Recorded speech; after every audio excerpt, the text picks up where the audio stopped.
Standing upon the deck of your ship, the captain following your instructions to sail away from the Isle of Dread. A burning cloud of ash and pyroclast filling the sky behind you. Even in the dimming light of the evening, you can see where the plateau at the center of the island was. Now a bright orange glow, like a second sunset, sits there. I mean, that could have went better.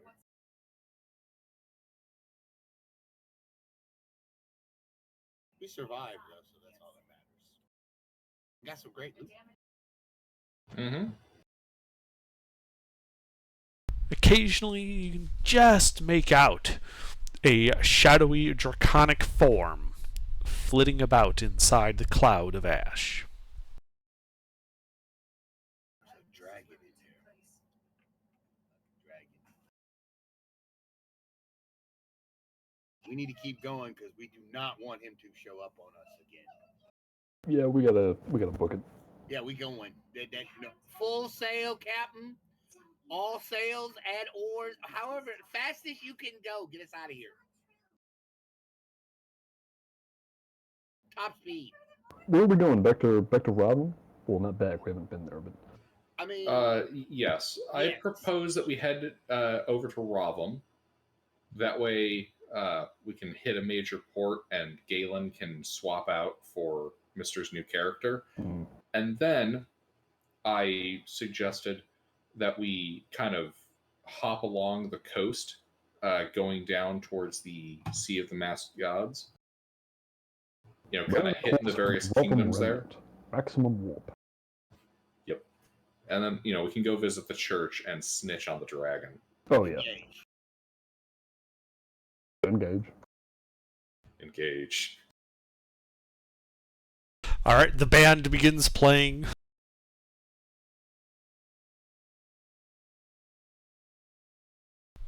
And the boat sails to the southeast, following the coast. Dipping in to Strifewater Sea.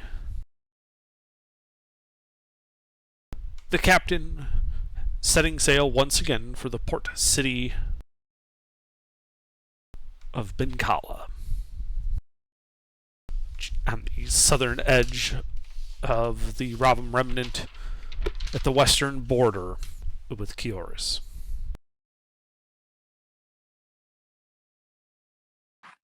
Eight days pass on the ship, the cloud of ash receding, though you can still, on that 8th day, you can see the port city ahead of you. You can still see a small bit of it on the horizon. It looks almost, if you didn't know of what it would look almost like a small storm cloud way off to the north.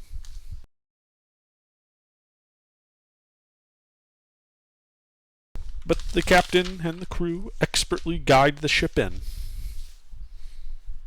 And soon enough, the boat is made fast, the gangplank set, and you are allowed to disembark. How long does the captain need to resupply? About a day.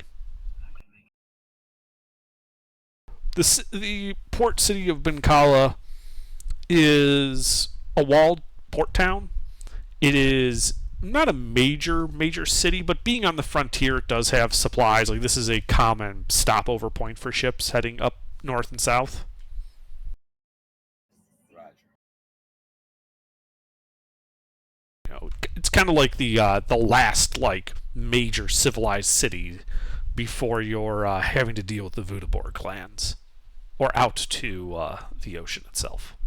You got it.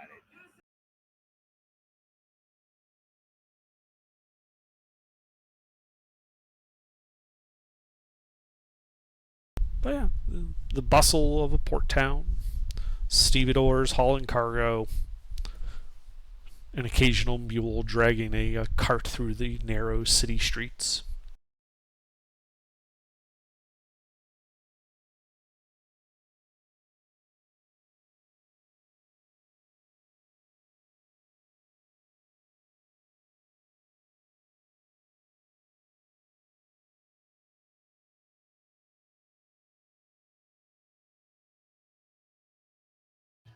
I mean, do we want to?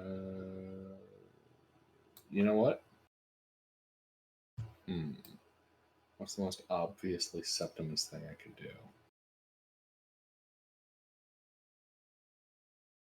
Well, Galen is left. He is no longer with the party. At the place he is left. All right. Duodecius will be around Well, there is public locations. There's a nun looking for you. So. But this nun is specifically looking for a Septimus, right? Yes, specifically asking questions for a Septimus. She didn't know if she was in the right place until the island exploded. Then she knew that there was a Septimus close.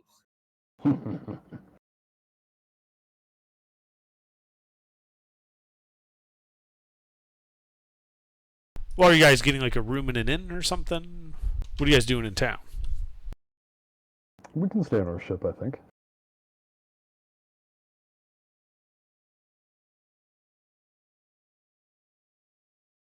Yeah. I guess I'm going to go to the place where adventurers would go to find out if there are quests that need a doing. Well, that's just the bar. Then I go to the bar. Wait, I thought I passed the bar. Congratulations, you're a lawyer. Yes. Yes, Duodecius is. That was the point.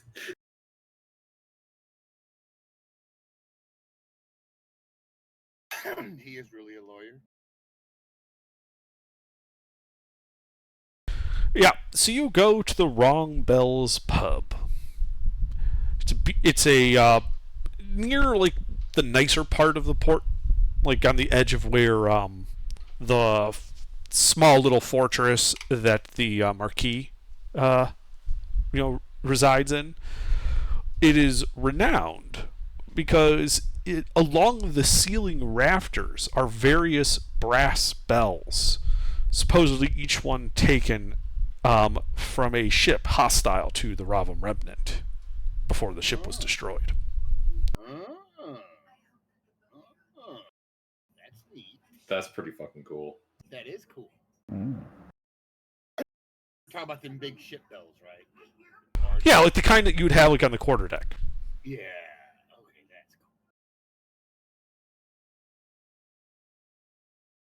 Are they labeled or just? Some of them have like an engraving on them with this ship's name. Some are just plain. Depends on who they took the bell from. All of them have a story, though, if you ask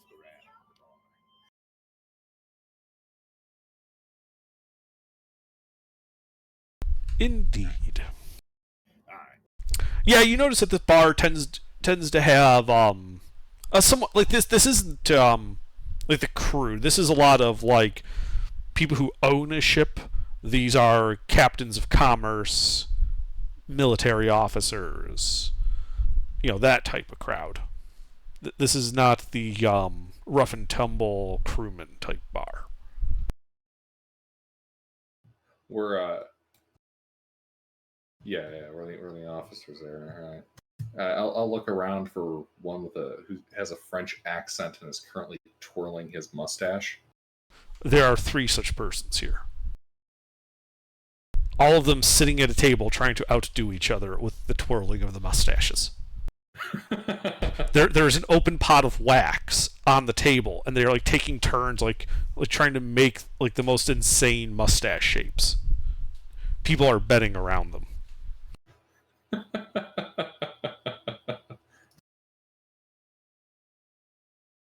All right.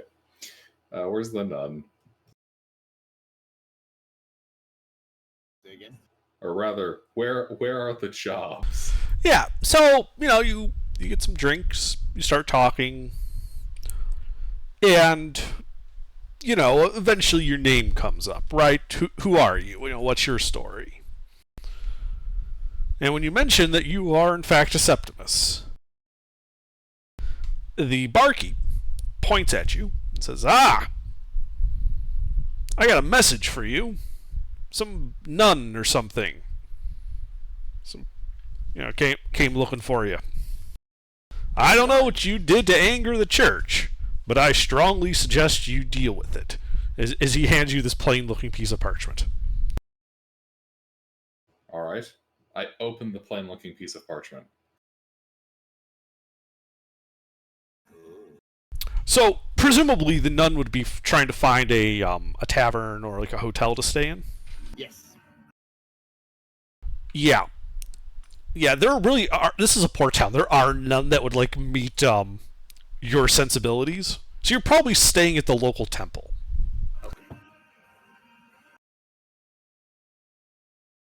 Yeah, you probably wouldn't deign to stay with inside of a den of scum and villainy. Oh no, of course not. Right. So yeah, it's a request to meet you. And you said your name is Sister Beta? Beta, yes. Yeah. It's a request, Duodecius, from one Sister Beta to meet you at the local temple. Hang on a minute. Haven't you already used this character? This character was alive at the end of... I guess, actually, Sister Beta died. Sister Beta died. I guess we'll have to go find out. Squash! I'm not sure I remember. Wait, Dead. who was his character at the end of the campaign that we won? I don't know, some other dude? I don't She remember got, his name. Beta got turned to stone, but turned to dust. Dust. Got hit with a, Fucking disintegrated. Disintegrated. Mm. In the final couple of sessions. Oh, was it Father Maxwell or... Yeah. No. Something like that. Yeah, One of them, yeah. You've made too many fucking priest characters. I can't keep them all straight. Play priests, so I'm a healer, so We each have our type. Ruffles has a rogue. We can't keep any of them straight. I've got a wizard. We can't keep any of them I don't know. We straight. can keep Twidget straight. He's pretty distinct. Okay, that's true. Speaking of, you Twidget. notice Twidget's missing. oh fuck. Naturally. No, it's fine. It's fine. The number of slavers and child abductors will drop drastically by the end of the evening.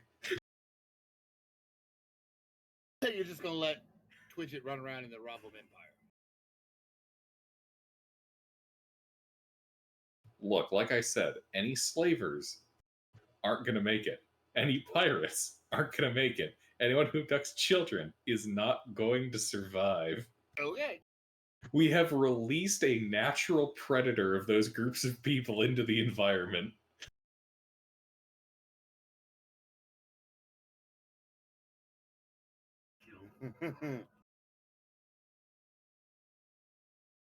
Yeah, like that. But Squash. I got a letter from someone who should be dead. Wait, how do we know she should be dead? We don't know her. Presumably we've heard stuff from family members. Oh, maybe. Did any of the family members who knew Beta survive? Yep, Octavius is alive. Yeah, but Beta died with Octavius. Yep. And not Squash, but Well, Squash and Goulash have never met. okay, Goulash knows her too. Yeah, but that's irrelevant. So does Arcturus. And that, yeah, but Arcturus doesn't know what time of day it is. Yeah, but Yes, he does. It's the same moment over and over and over. Okay. I should clarify, Goulash has what would exclusively be considered illegitimate children anywhere else that he does not raise. Is Squash one of those illegitimate children? Yes. All of my characters Oh, in so- this campaign and the past one so have been so those he children. will favor Goulash. Oh, this is No, he won't. That's the point. he doesn't look like I- Goulash. I think if I recall what Pete said, all his kids are illegitimate, and the way that succession works in his kingdom is that they must prove themselves worthy of their father's throne. By killing him. Ah, that makes sense. You keep what you kill. There can be only one. There's actually a whole bunch, but don't worry about it. That means you kill all the other children too? You kill all your brothers and sisters? No, but they can try to kill you, assuming you killed Dad first. Wouldn't it be better just to kill all your brothers and sisters and then kill your father? Well, if you killed all your brothers and sisters, depending on their level, you might accrue enough XP to be able to defeat Stone Soup. That's what I'm saying. But you see, if you go and just defeat Goulash, then all your brothers and sisters will come to you, and you don't have to trek all the way around the world trying to find them all. They'll come to you. Exactly. It's like the premise of what is the name of that? The Afro Samurai. You know, the number 2 and the number 1 headband. The number 2 goes around killing everybody until there's only one left, the one with the number 1, and then him fight. That's how you do it. You kill all your brothers and sisters, and then when there's somebody else to challenge you, you take your father and you control it all. You could, but that wouldn't be in the spirit of things. Spirit, you're a barbarian savage. What are you talking about? Yeah, spirit's really important to those kinds of people. Also, most of them have, well, not all of them have been barbarians. For example, Squash is a paladin. Oh. Anywho. Yeah, the number 1 contender is currently trapped in hell. So, it's really anybody's game at this point. Fucking prophecy. Guys, we gotta get Goulash before the favorite child returns. Yeah, before Stone Soup breaks out of hell.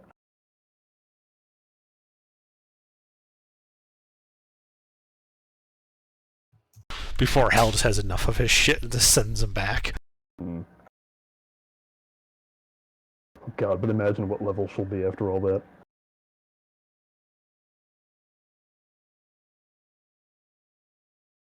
Too many levels. Mm. We'll have to invent prestige classing in 5e just to support it. I wish they still had prestige. Well, I'm not playing her anymore, so at that point she would have a CR and have a level. True enough.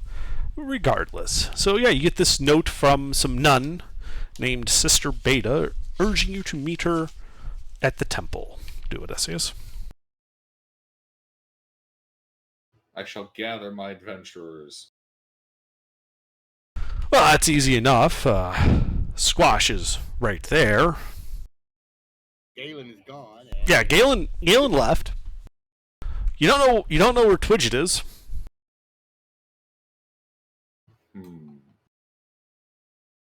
There's only 2 of you.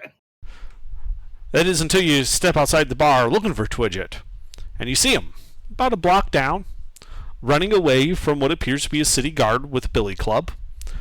And Twidget appears to be armed with a can of white ship paint and a big brush. And he's leaving this like 6-inch bright stripe as he just runs down the side of the street, painting a line on all of the buildings. What is the proper punishment for vandalism in a Ravam city? Same thing for everyone. A fine, it depends on how bad it is. A kid, doing something like this, generally the kid is going to be punished with physical labor in the form of being made to clean it up, and a fine on the family. For more serious acts of vandalism, like destroying the facade of a building, paying restitution, a fine if anybody got hurt, or if there was business damages, additional penalties could apply.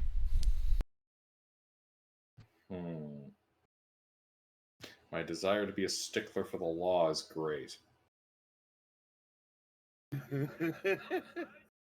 Currently, it looks like Twidget is out. Yeah, currently it looks like Twidget is in fact capable of outrunning that guard.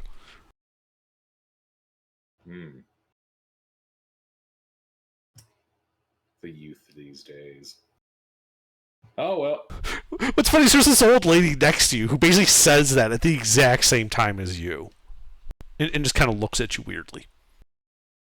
Before nodding in approval and walking off the street. Her nose in the air. Well, to the temple we go. Twidget will find his way to us eventually.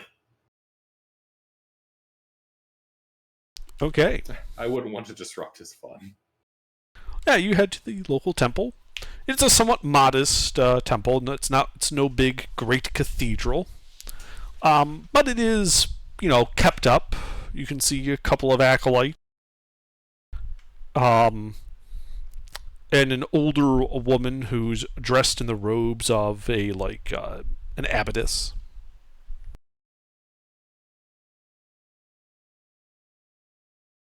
She notes as you come in, starts walking down the center of the temple towards you. You have the looks of adventurers and ruffians about you. Well, which is it? Adventurers. Indeed. You wouldn't happen to be the adventurer that Sister Beta was looking for by any chance? I would be. Well, I'm sure she'll be happy that her lettering campaign has borne fruit. She points off to the side. Through there are the quarters we keep for guests and acolytes. She is in her quarters. You may see yourselves in, unless you have need of temple services. Much appreciated. And Duodecius will make his way over. Okay.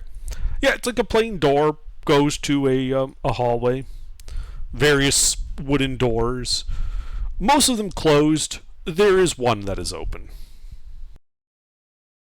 Sunlight kind of coming through. It must be a window inside there, kind of letting out into the hall.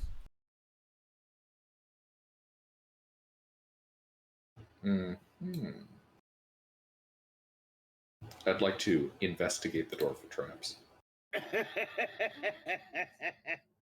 Okay. Well, go ahead and make an investigation check as you walk up to this door frame and begin this open door and just begin checking it out for traps. Oh, if the door's open, I'm going to try to be sneaky. Sure, make a stealth check.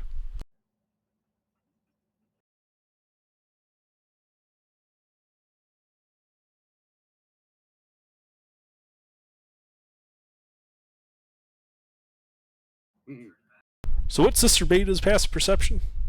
14. Alright, well, you sneak up to this door. The occupant completely unaware of your presence, Duodecius. Alright. I'd like to peek in, all covert-like. You notice... Oh, go ahead. Okay. Sister Beta is standing in the room. She's not doing anything. She's just standing there, staring off into space. Just. What does she look like? She is a woman. She's about 5'9". She has a real attractive face. However, you notice that one of her arms, she is not human. One of her arms is robotic. Both of her legs are robotic. She seems to be the only thing that looks human on her is her face. And then the rest of it is covered with her habit. And she is just staring off into space. Like processing. Not even focused on anything. Just like she's dead. And Duodecius is going to whisper over to Squash. Squash, this is one of those weird cyborgs your dad used to adventure with. Oh.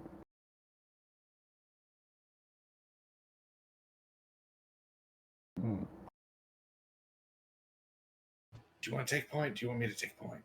Why don't you take point? All right. Duodecius is going to turn the corner with a piece of paper. Good afternoon. Are you Sister Beta? her eyes kind of gather focus and she turns to you. Ah, you must be the Septimus. And what is your name? Duodecius, and I pass Sister Beta the piece of paper. Oh, thank you. You've just been served. Thank you. Served for what? Are we going to a meal? No. It was an adjudication joke. Never mind. I'm sorry, I don't speak legalese, so I don't know what that means. However, you have a sense of humor that is unique for the Septimus.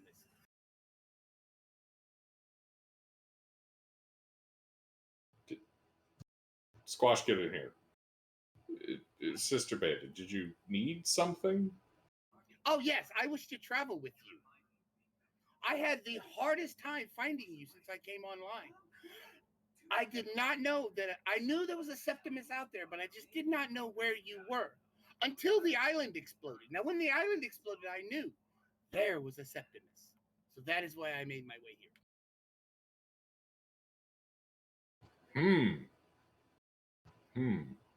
I have met many of your family, and one thing is certain: catastrophe follows them. So I wish to travel with you to evade some of that. Wait, you want to evade catastrophe? I want to help avert some catastrophes that a Septimus causes. I'm feeling kind of slandered right now. Well, we currently don't have a cleric. Welcome aboard. Let's go back to the ship. We gotta pick up the kid. Have children? No. Just one. Kind of. It's not actually mine. Oh, it's not any of ours. You travel with a strange child. Yeah, you could call him strange. Precocious. Too precocious. A little touched, perhaps.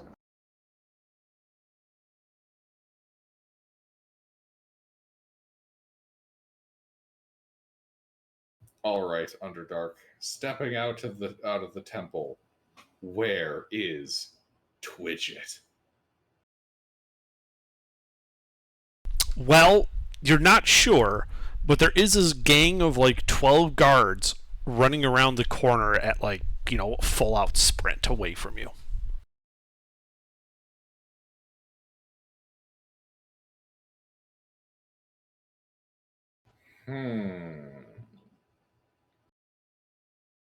My intuition tells me that way. So you just allow this child to run free? Yeah, basically. Children need supervision. How will they grow to be good adults? The gods are watching? There, the kid's supervised. Yeah, I would expect nothing less from Septimus.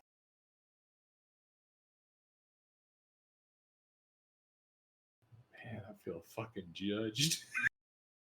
I mean, you kinda are. I'm going after the kid. I think we're all going after the kid.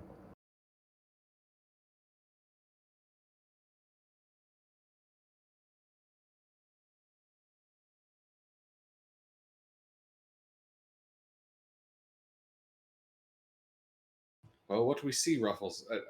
Under as we begin chasing? Yeah, so you give chase, following the guards. You notice that there appears to be this rather bright white paint line on the buildings next to you as you're running, at about a foot and a half off the ground.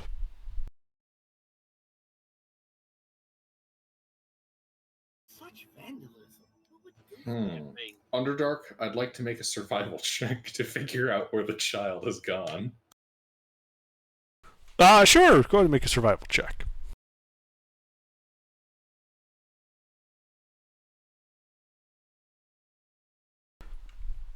Based on what you saw before, now it looks like he's making a big loop through the city and then heading back to the ship.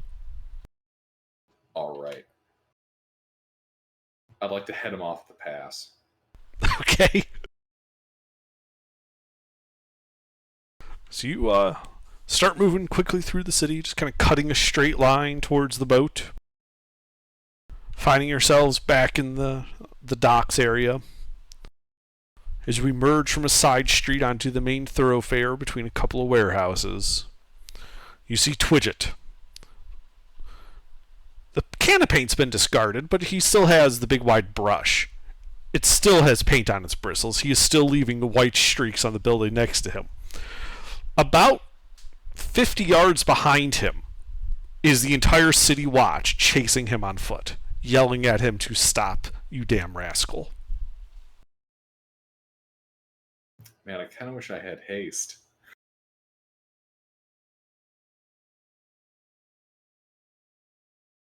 Well, I guess we moved to intercept. Yep, we'd better hurry. Yeah. Move to intercept. Alright. Like, are you trying to grab Twidget as he runs by?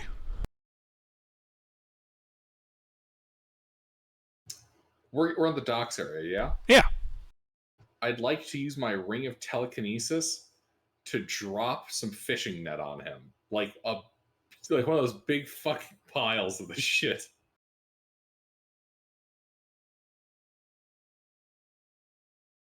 You know what I'm talking about, right? The kind used for like trawling.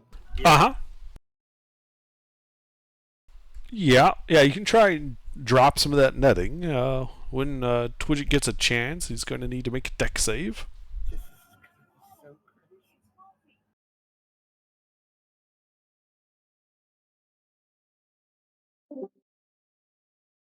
Time check.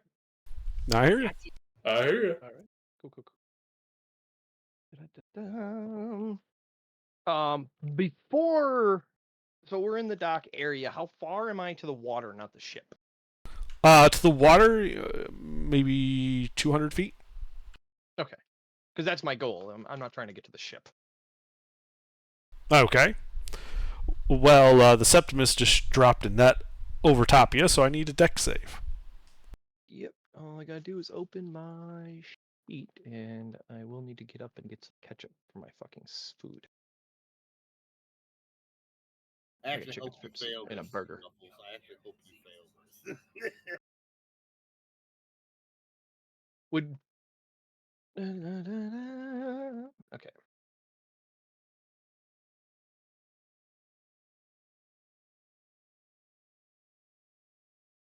That is enough to dodge a dropping net.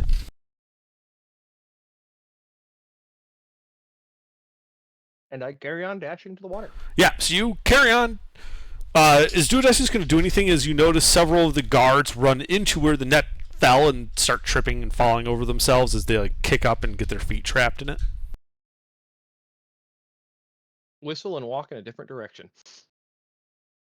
How obvious are the components for using telekinesis? I mean, it's obvious you're casting a spell.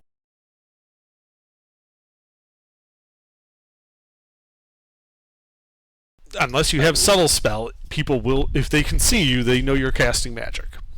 Even if it's throwing the magical ring? If it's using the ring to cast it, or is it ring of spell storing? Because those are different mechanics. A good question. Ring of telekinesis. I can cast it at cast telekinesis at will. Right, but not without any components. So, therefore, yes, it still requires somatic gestures, verbalizing the command. I will use telekinesis to get the net out of the way. Yeah, you drag the net out of the way. Twidget gaining ground. Some of the guards kind of wave their thanks to you. And then Twidget reaches the end of the water. It like runs to, like, you know, he's at like a kind of like a semicircular pier part of it. And just before Twidget reaches it, the guard in the lead yells out at the kid, "Kid, you're out of places to run. Just give it up. We're not gonna hurt you. Not over. Just some vandalism." As Twidget then jumps in the water. And he scoots the fuck away. 60-foot swim speed times 3 for a couple rounds. Leaving behind a cloud of white paint in the water. And a fucking vapor trail at that speed. Yeah. Yeah, all that remains of Twidget is just this kind of floating, like ink, like dropped ink into water of white paint.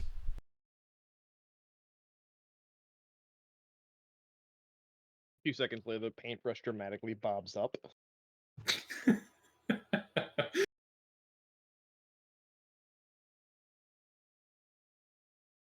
That gets put on like one of the watch captain's desks. Just keeps looking at it. The one that got away.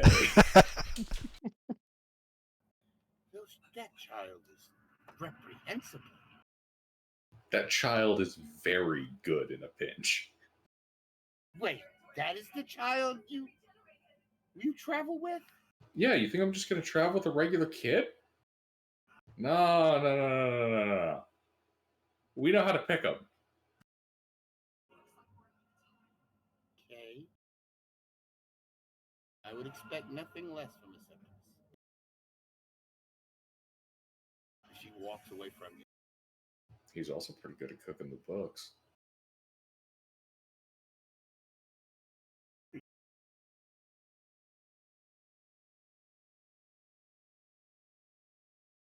Beta cares not for material goods.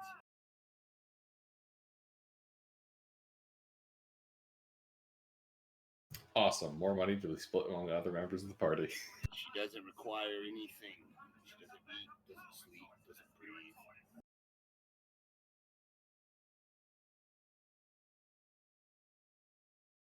I feel like we're about to reach the Jaws intro. Nature's perfect killing machine. And then Alright. under Twidget would swim like out into the bay far enough to break line of sight, and then start circling out and around the town to a shore, wherever he can make ground, and then walk back into the city. Sure. With a red can of paint, and he's going to put a red stripe down the middle of the white. Well, yeah, I gotta finish the job. I'm going to head back to the ship. I'd like to look for Suppose the pinstriping candy supplies. Well, Kidding.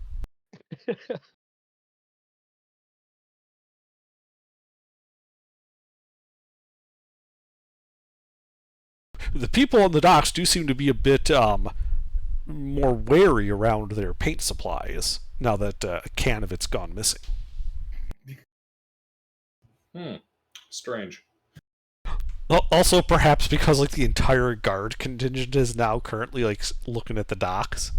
Yeah, they're marching along. They know what Twitch looks like. They gotta look at it. Though illicit, they quickly disperse once they realize that the kid has either drowned or is a very, very good swimmer. And they are not. It probably took him a turn or two to actually remember to put the hood up. Fucking lungs fill with water, about to lose conscious, pulls it up. Oh shit, that's right. The hood has to be up. Driving around with my submersible convertible.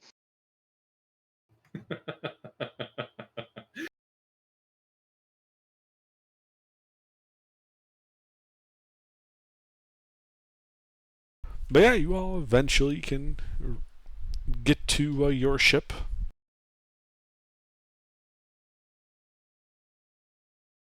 Captain's still in the process of taking on supplies. Remember, he said it would take a day.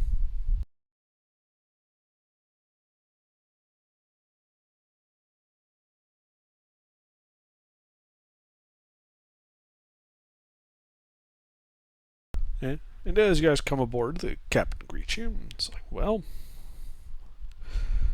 we'll be ready to make sail in the morning. Where is it you want us to go? We'll follow the western coast of the continent of Ravum Why? to get to the Holy See.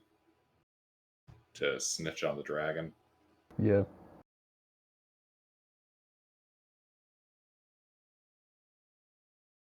Picking up adventures as we go.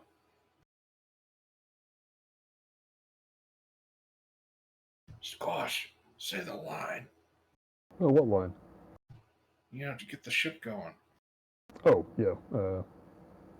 Engage. Well, right now we're docked. We're not going to be engaging anything. We're still taking on supplies. Hmm. As I said, in the morning we'll make sail. If you want to head south, we'll head south. Make it so. Aye, aye.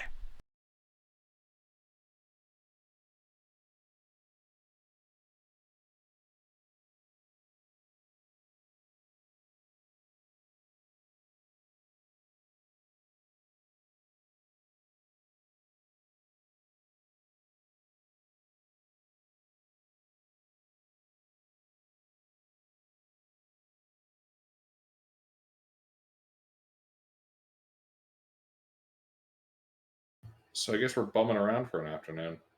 Yeah, we got some time to kill in town. What's the name of this city again in Robin? This is Benkala. Benkala.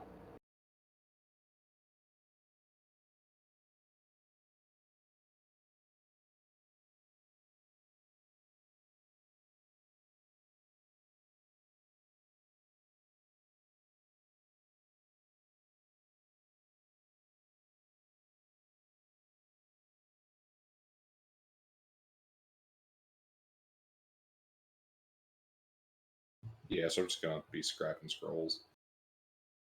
Uh, hmm.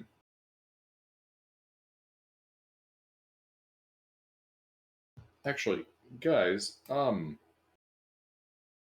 under Yes. like, do I have to learn light armor before I would learn how to wear medium armor? Not necessarily, but I think the way the feats are structured, you can't learn to wear armor. That's not a tool or a language. Okay, so it would require the feats. Yes. Shit.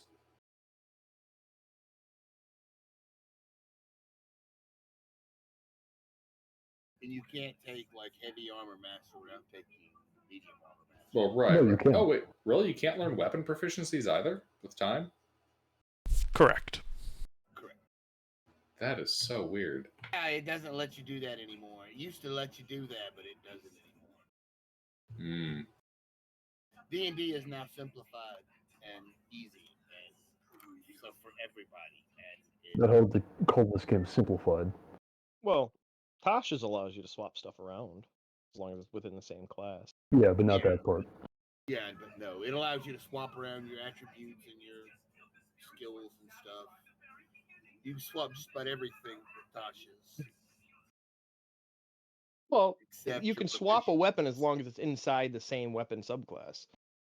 Yeah. Like all of the individual, like hand, crossbow, rapier, depending on what, simple martial, whatever class or grouping they're underneath, you can grab a different proficiency out of there and drop the one that you know when you build your character.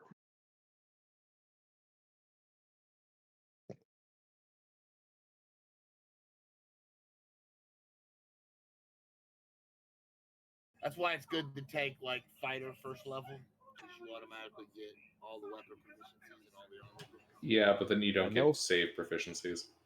I know. I know how to do all the things, but I suck at keeping myself alive from magic people.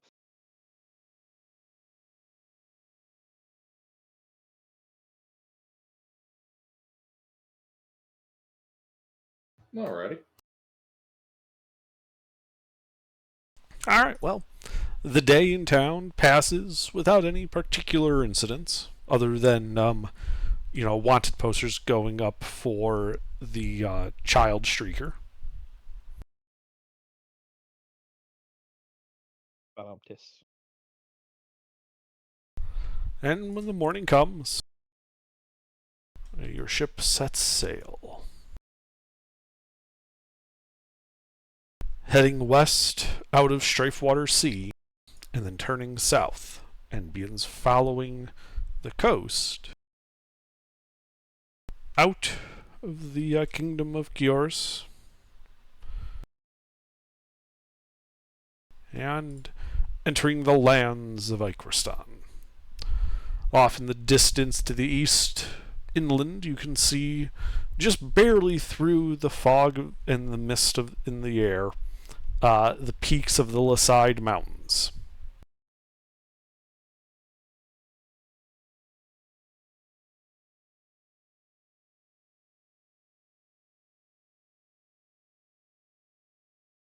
Do we encounter anything random?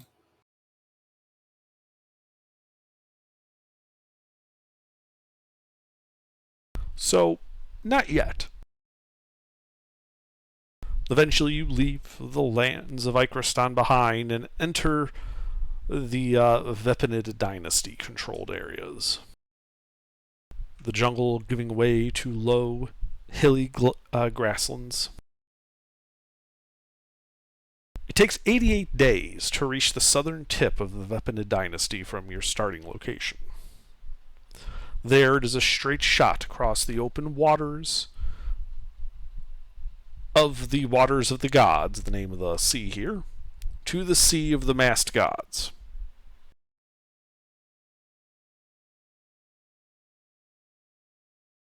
And as you are crossing it, a further 8 days.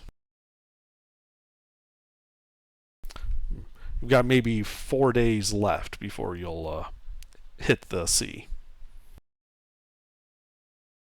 It is early morning, and the four of you are awoken by the shouts of people on deck, the sound of swords hitting something wet, and the screams of men dying. You guys should roll initiative.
All right, Beta. So what do you do? How far is the monster from us? We don't know. You guys are sleeping down below decks. It's just early morning, like just the barest rays of sun coming over the horizon. What's going on? And Beta's gonna go up on deck and see what's going on. Okay. So you go up on deck and you see absolute pandemonium. There are the crew waving swords and like clubs as there are these swarms of red birds swooping down and biting and pricking at people. You can see pools of blood on the deck, and as many of the birds are flying around, you can see little droplets of blood falling from them. I'm gonna pick a bird, start blasting. Okay, what are you blasting with? Etheridge blast. All right, roll to hit.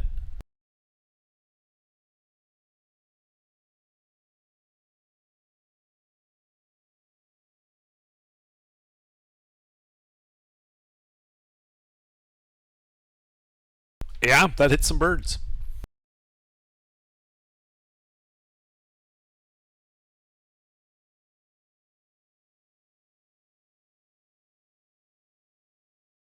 Alright, so you let loose a couple of beams of energy, striking two of the birds, which pop like water balloons in the sky.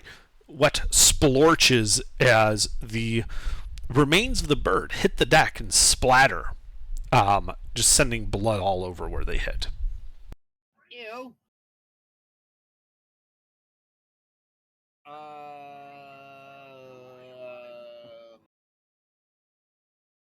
See what I can do as a bonus action.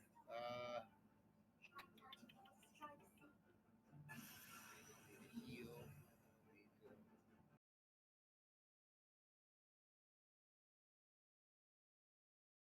All right, I guess I'm done then. Alright. Do Odysseus? All right. I'd like to run outside. Yeah. Where is the center mass of the swarm? Make a perception check.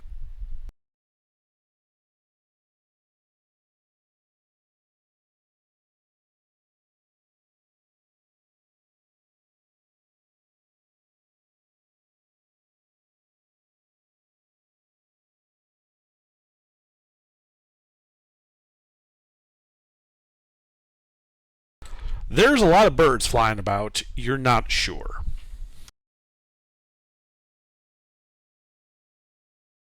All right. I would like to fire a fireball.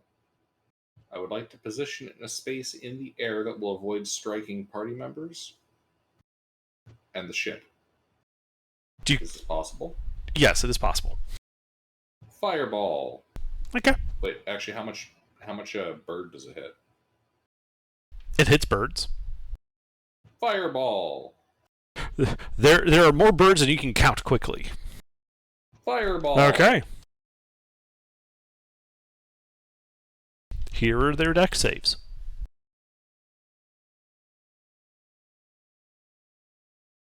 DC 16. Okay. Well, it looks like 3 of them passed. Fireball.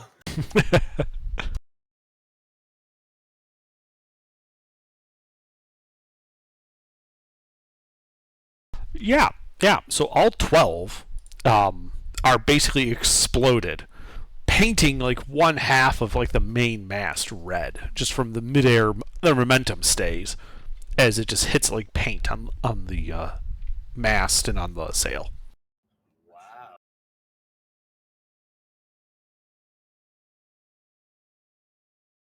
Anything else? Are they all dead? No. Okay. You took out like that chunk over there, but there are still innumerable birds. That's a lot of birds. Yes.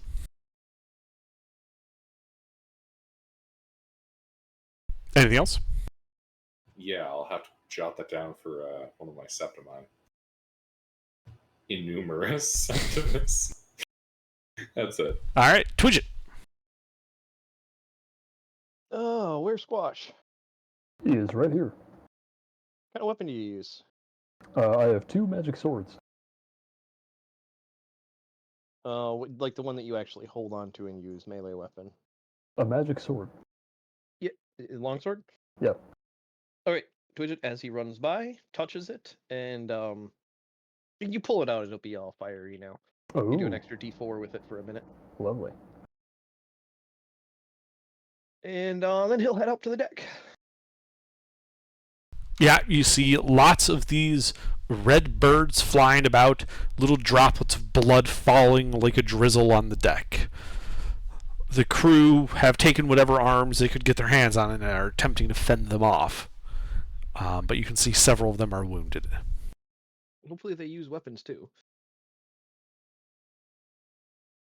Well, I guess I'll start shooting. Okay. That actually misses. Well, shucks. You hit nothing with that. Anything else? Well, I'll take a half step down the steps, of the, below deck, and just be off to the side. Sure. Unless it's more of a ladder, then I'll stay on the deck. No, it's like those like steep vertical stairs. Okay, yeah. So Twidget will just hang down a little bit off to the side, so he's not in anybody's way. Sure. Squash. Okay, so these people are just being attacked by all these birds flying around. Well, you're still below decks, but yes. Oh yeah, well I would be going up onto the deck to find out what's going on. Yep, you join Sister Beta and do Odysseus. And yeah, there's just these birds just swarming like locusts over the ship. Are they close enough that I can hit them with melee attacks? Yes. Okay. There are birds constantly flitting about. I would tell everybody to stay close to me, and then I'm going to start swinging for these birds. Okay. Roll to hit. Yep. Just gotta scroll all the way up here. Aha, I finally get 2 attacks. I got like a whole bunch of shit on that Paladin 6. All right, let's see.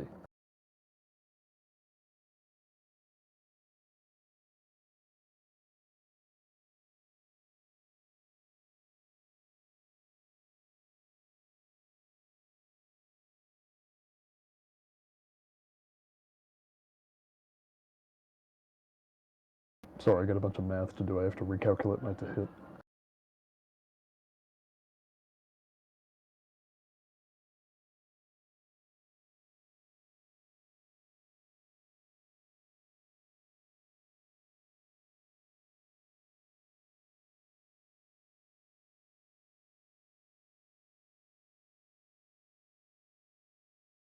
Okay, let's see. 4, 5, 6, 7.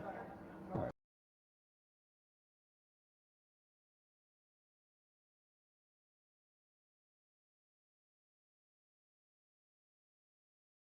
Okay, and the damage on this.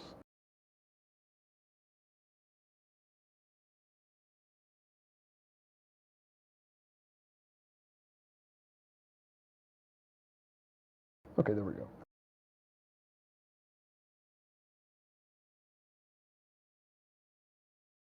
Okay, So well 14 those hit.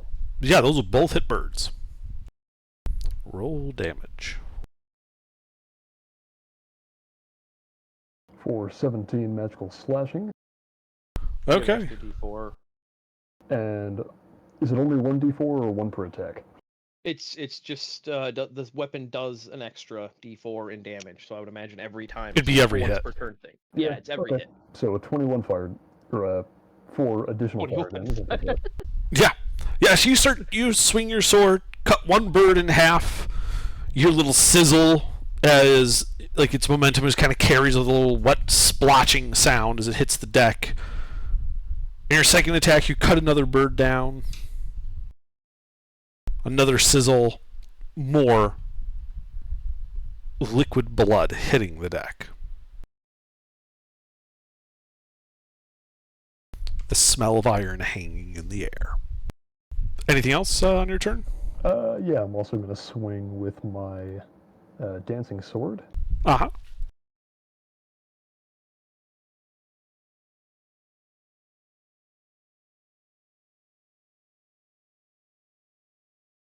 That also hits.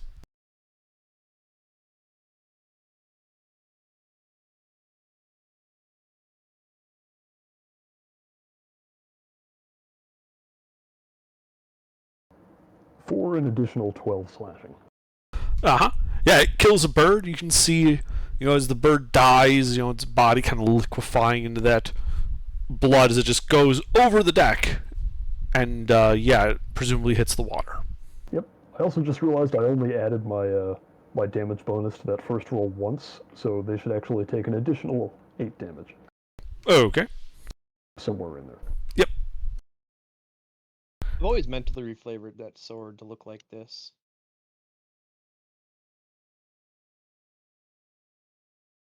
Oh, that thing. Fuck yeah, that's way more badass. Except for that would be a dex-based weapon. Oh, yeah. All right. That's it. Done. I'm asking Squash, is that it? Yeah, I'm done. Okay. All right. Well, the crew's gonna take some swings at the bird.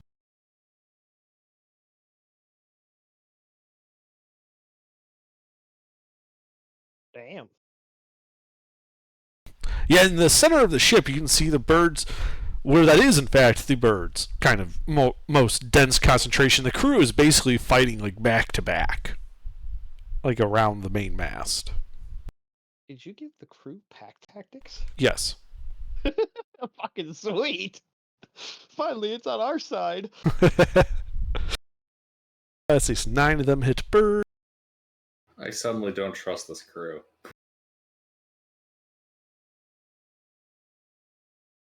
Several birds are killed.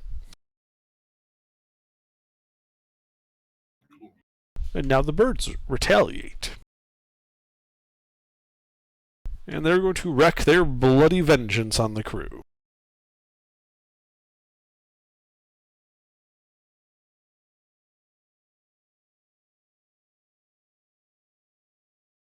Aha.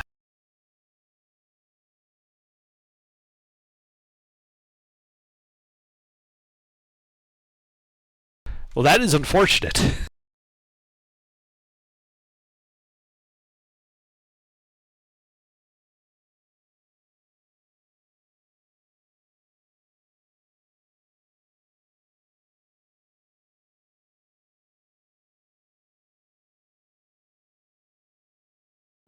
As it looks like two crew, all of them look various cut up, but only one of them ends up collapsing as a result. There are birds, however, near you guys. Duodecius, 3 birds come flying by, making pecking attacks at you. Feeble birds are nothing before me. I am a powerful wizard. Well, one misses completely. Does a 16 hit you? Yeah. Yeah, it does. Okay. Plus the crit deals a total of 11 points of piercing damage as 2 of them fly by, pecking at you, leaving bloody trails on your armor. Sister Beta. 3 birds are flying by you. Okay, yeah, all right. Does an 18 hit you? No. 22? I can shield, and the only one that'll hit me is the crit. Okay. Which deals 5 points of piercing damage. All right. Squash? How is this swarm of birds looking? No, I after meant all they're this? coming for you. Oh, Sorry, not that it's your turn. yeah, I was gonna say it seemed a little early. Oh, yeah, they're coming for me. All right. Yeah, shit. A total of 14 points of piercing damage. And one of them manages to find Twidget. Bring it out, little fucker.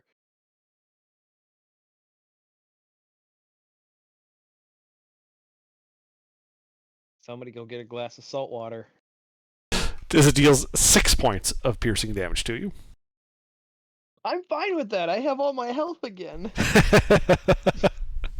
Alright. Fucking sitting at a 0 con forever. Oh, they actually don't do any damage to me, funny enough. Oh, what's that? Snows Endurance. Ah, nice. Between that and Heavy Armor Master, just check it out. True. I forgot about Heavy Armor Master. Oh, yeah. Yeah. I think Alright. it's scaled, but Well, these guys don't do a whole lot of damage individually, so yeah. it's so there is really that. useful here. Alright, Beta.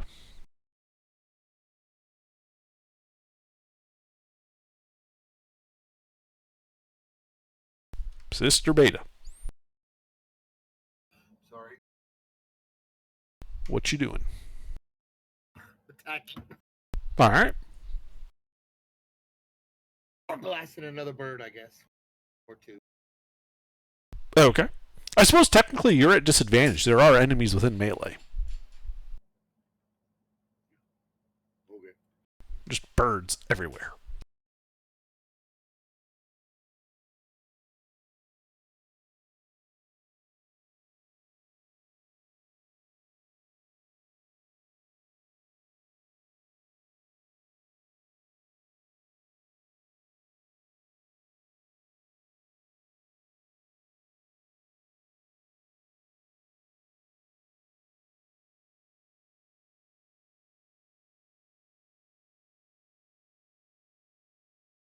Well, those both hit.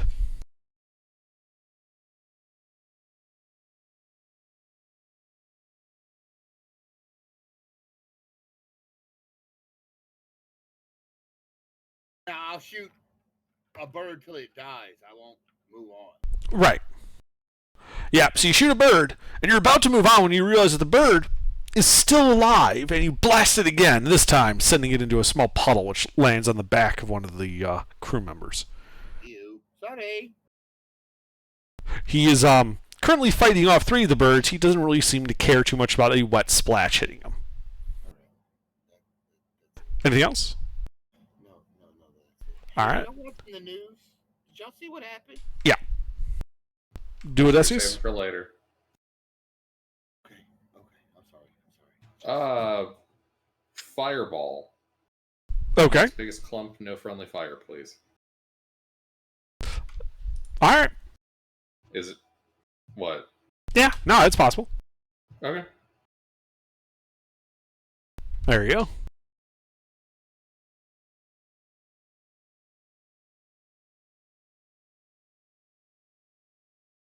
Yeah. Yeah. Those birds are just roasted.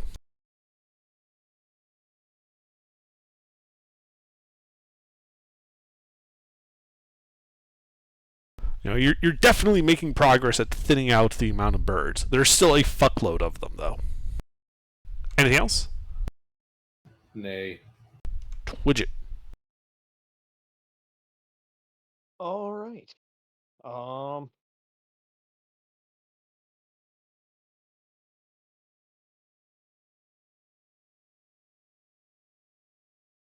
Since these are such small targets, if I take the time to aim, can I get arrows through 2 of them at a time so I'm not wasting my sneak attack? 'Cause I can't move if I aim, so that's the downside. So the other problem is that there are birds like in melee with you. Okay. Not a lot, but because of where you are, there's one or two every now and then. Okay. Well, in that case, As to answer your question, not really. They're too fast. yeah, I got you. Hmm.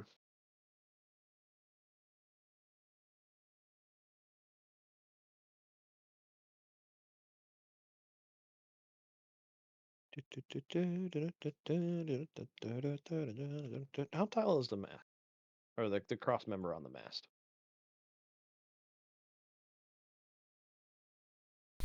Maybe 80 feet. So the first point that I could stop and get purchase is 80 feet up? Oh, that's sorry. I thought you meant like the big one. Oh, yeah, just the cross member, somewhere that I can stand. Right. Yeah, that'd only be about 15 feet above you. Is there one a little higher than that? Yeah, it'd be on the other side of the sail. It's 80 feet up.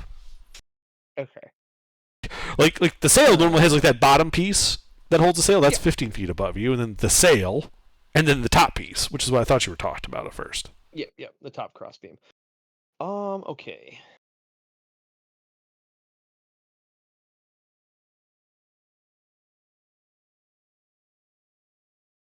Do we have canvas bag nearby at the bottom of the stairs? Yes. I would like to use it as a sort of disguise. I'd like to join the KKK and start climbing the mast with the, cut 2 holes in the arm area, cut 2 holes for my eyes, and start climbing the mast so that I'm somewhat camouflaged with the brown on brown.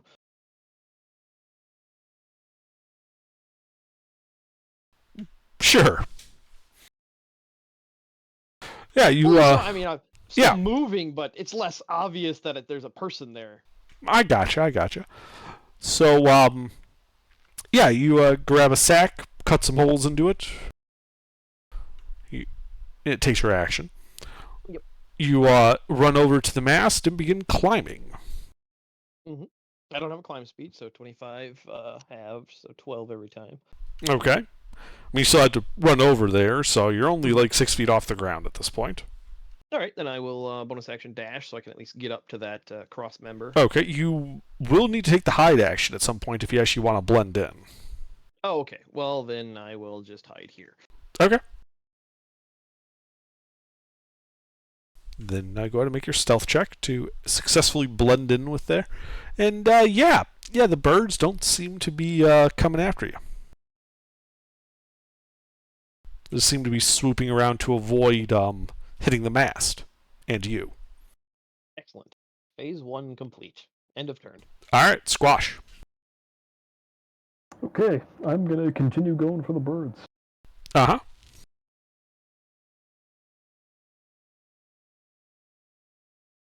Roll to hit.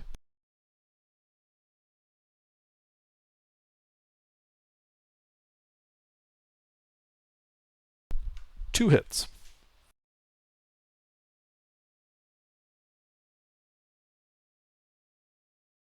Still 2 hits, I think.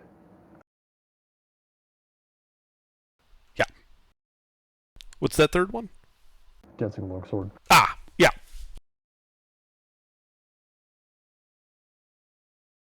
Just the 216s. For a total of 27 slashing and fire damage. Mm-hmm. Yeah, as you slay 2 more of these birds. And that's it. Okay. The crew continues defending themselves.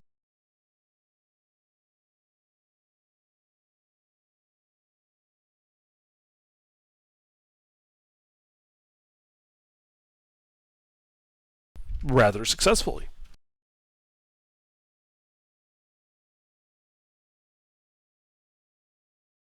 As they kill several of the birds. The birds then swarm over them.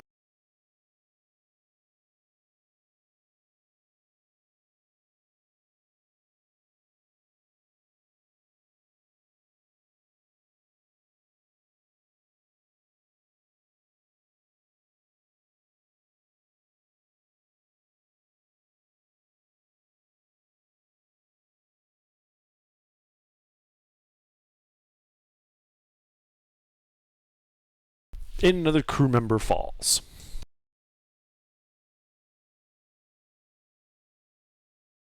Then the birds come for you guys. Let's see, one of them going for Duodecius. Nay, they shall not hit, for they're lame. Does a 20 hit you? Yes, it's 20, that's right. Dealing 6 points of piercing damage. Oh, damn it. Sister Beta, a pair of them coming for you. Does 15 hit Sister Beta?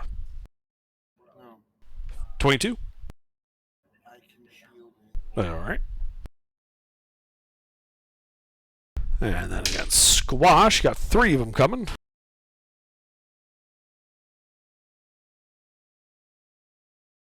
For no hits. No hits at all. And none of them go for Twidget. Sister Beta.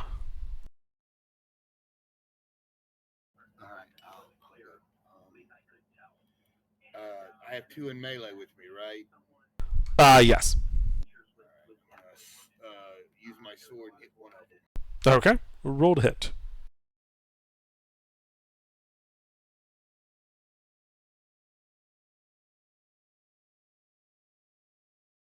That does hit.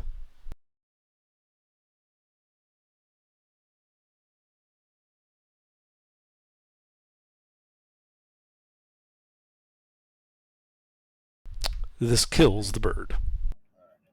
I am going to action surge and hit the other one beside me. Okay.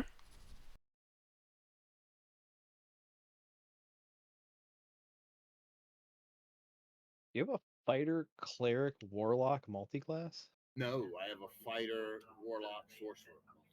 Ah. That also hits the bird. Oh, so you're not even a cleric. Yeah, I know. That's what I was thinking. Is like, warlock is Eldritch Blast, fighter because action surge. So, assumed cleric, but no, guess sorceress. No, but this is the best healing combination I have found. Nice. As you slay the second bird. Yeah, this is and I am done.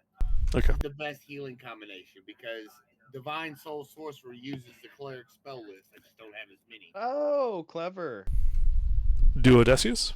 Now, are you an int caster or a charisma caster? Charisma caster. Oh, god damn it. I All was gonna do right. that too. You see that crowd of birds there? Uh-huh.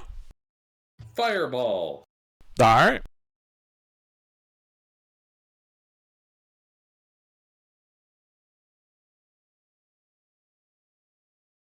As you roast all of them, even the ones that passed. Oh. You can feel the eyes of baby. The horde has significantly thinned out. Anything else? Nope. Twidget. All right. I'm just gonna go 25 up. and then hide again. Okay. Well, make a stealth check.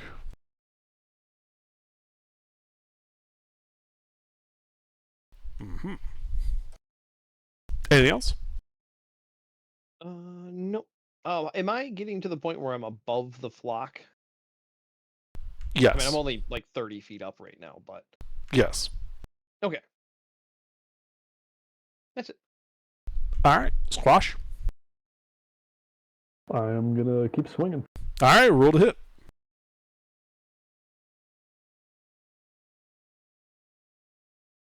Two hits. Oh, really? 12 hits? Yeah, see, 12 hits. All right. They're fast little buggers, but they have no armor. You'd think being fast would make them more evasive. It does. That's why there are 12. Oh, okay.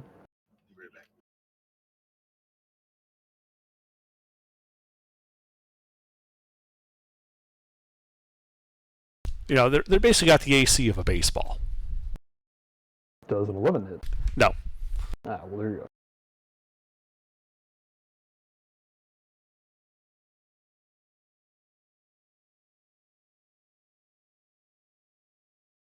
For a total of 31 magical slashing and fire. Two more birds bite it. Anything else? Nope. Okay. Well, the crew will defend themselves.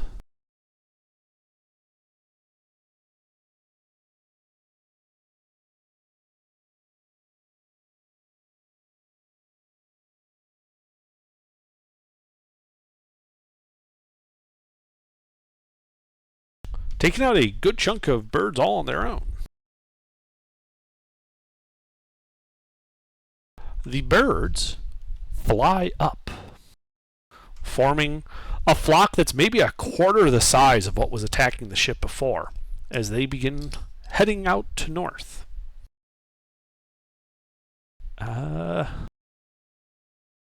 With their fly speed, they are currently 120 feet from the ship. Beta, do you do anything?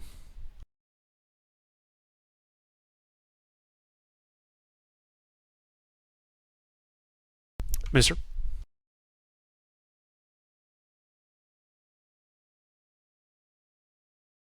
Alright, do it, Esius. Second level magic missile, 4 different targets. Okay. Well, go ahead and roll it as they strike them unerringly.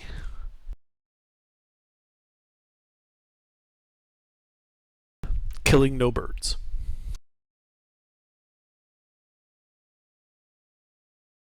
Beefy birds.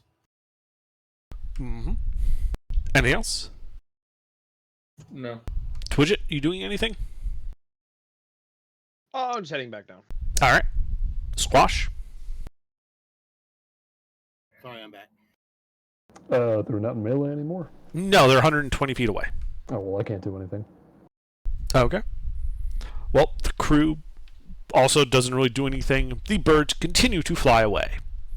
I think at this point, when they're over 240 feet away from you, we can call as you guys out of initiative at this point. When they were down to about a quarter of their flock, they left.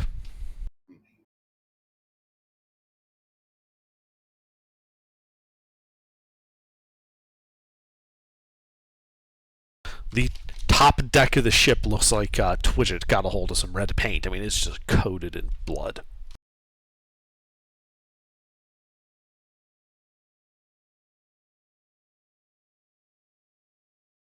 Mops begin getting handed out. People start, mopping the poop deck to get all the blood off of it. Veda cast prestidigitation on herself and goes hide upstairs.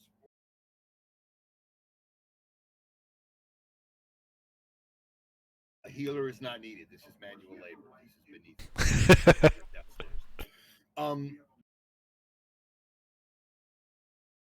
Okay.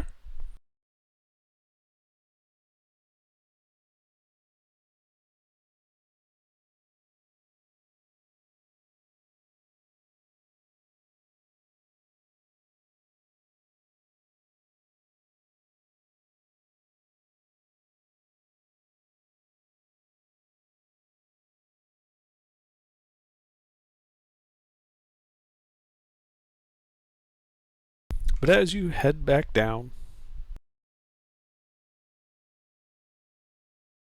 the captain resumes, getting order. The ship heads back underway.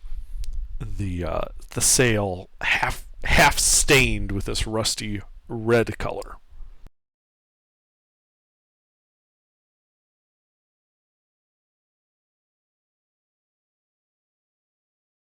Three days pass, and you can see that there's an island, and as you're coming around the southern tip of it, maybe 24 miles ahead of you, you can see a shining fortress on the water. Not like it's glowing with ethereal light, but more like they quarried and made the walls of this fort out of marble, and is reflecting the morning light. Wow. Yeah. Most of you, if you worship the gods, probably recognize this as Fort Bluff, the entryway to the Mast Sea, and your port of call.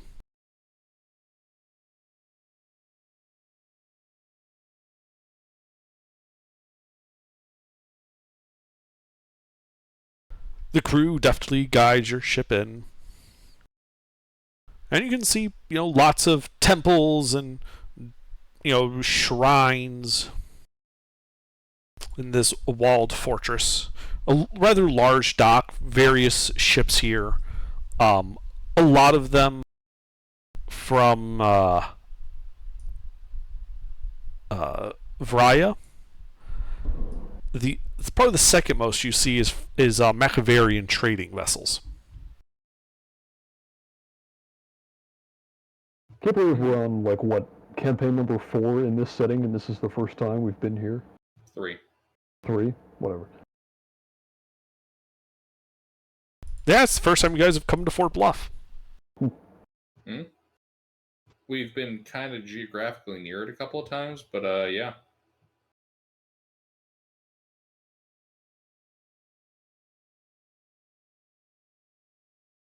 Oh boy, we're gonna be in town, huh? Yep. Mm-hmm. Let me get the table. Yeah, you can see that while the streets in other parts of the places were paved with cobblestone, if they were paved at all, or if they were gravel, here you can see that they actually use regular square blocks. And at first, you guys think that they're actually bricks or something they lay down to make it. But as you get closer, you realize they're actually fired ceramics. That's going to take a long time in that kiln. Yes. And that's a big kiln. Yeah, as you can see all the brightly colored and gilded stone buildings all over. There's a couple of warehouses, but even the warehouses are kept up. They're nice. You don't as you guys are pulling into this fort, you don't see a slum or anything. These are all exceptionally high class buildings. Oh yeah, I doubt they would allow something like that to persist here. You don't hear people complaining about Vatican City's homeless population.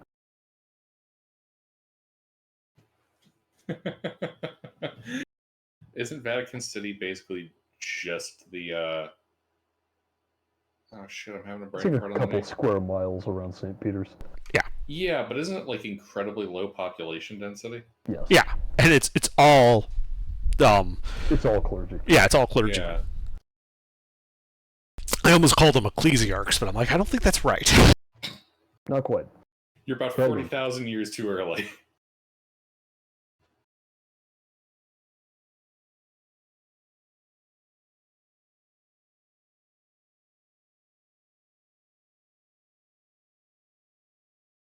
Yeah, you can even see that there's this large thoroughfare from the docks, that cuts straight through this little fortress town.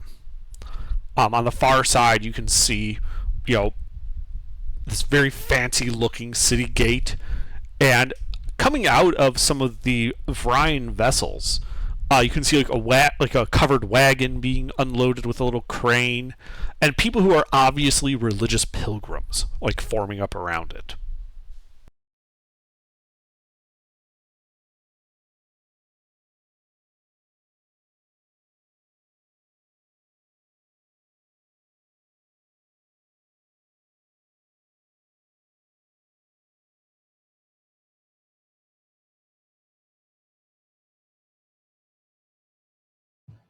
I'd like to check it out. Okay. What do you want to check out? What are they all looking at, like, exactly? The pilgrims? Yeah. They're gawking at everything. They Okay. Oh, they're okay. they are religious pilgrims from Vrya, a small principality up north. Okay. I don't know why for a second there I thought they were looking at something specific. All right. No, it's these aren't exactly like landbound peasants.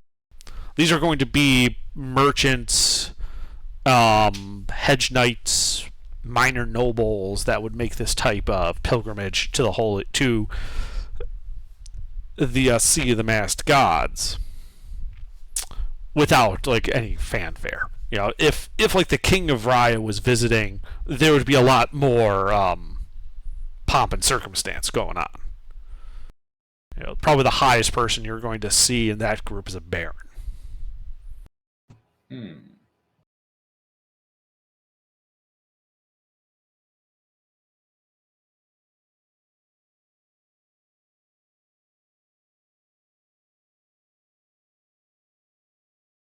Casts fireball. Just kidding. So the other thing that's you have to remember, this is a fortress here on the town. You don't see like a lot of merchant activity going on. Like you see people loading up carts of goods, but they're not really like traversing into the city. More like they're going to tag along with this caravan that's heading to the actual sea, which is inland a bit. Wait, why aren't they going around? Because about 80% of the population of Fort Bluff is soldiery. There are people in visible like halberds and breastplates all over the place. Ah, the Swiss Guard. Yes. But rather than being stationed in the Masked Sea itself, there is a paved road that leads from Fort Bluff here, which is the actual sea access, up about 18 miles to a small inland lake. And on that is the city that is the Masked Sea, which is where the actual clergy stay. How many soldiers total does it look like? As you look around, you probably count in the low hundreds. But that's just what you can see, like standing on your ship at the docks. Right. Is there something going on here politically? No. Now that you... Like this is not unusual to what you would expect.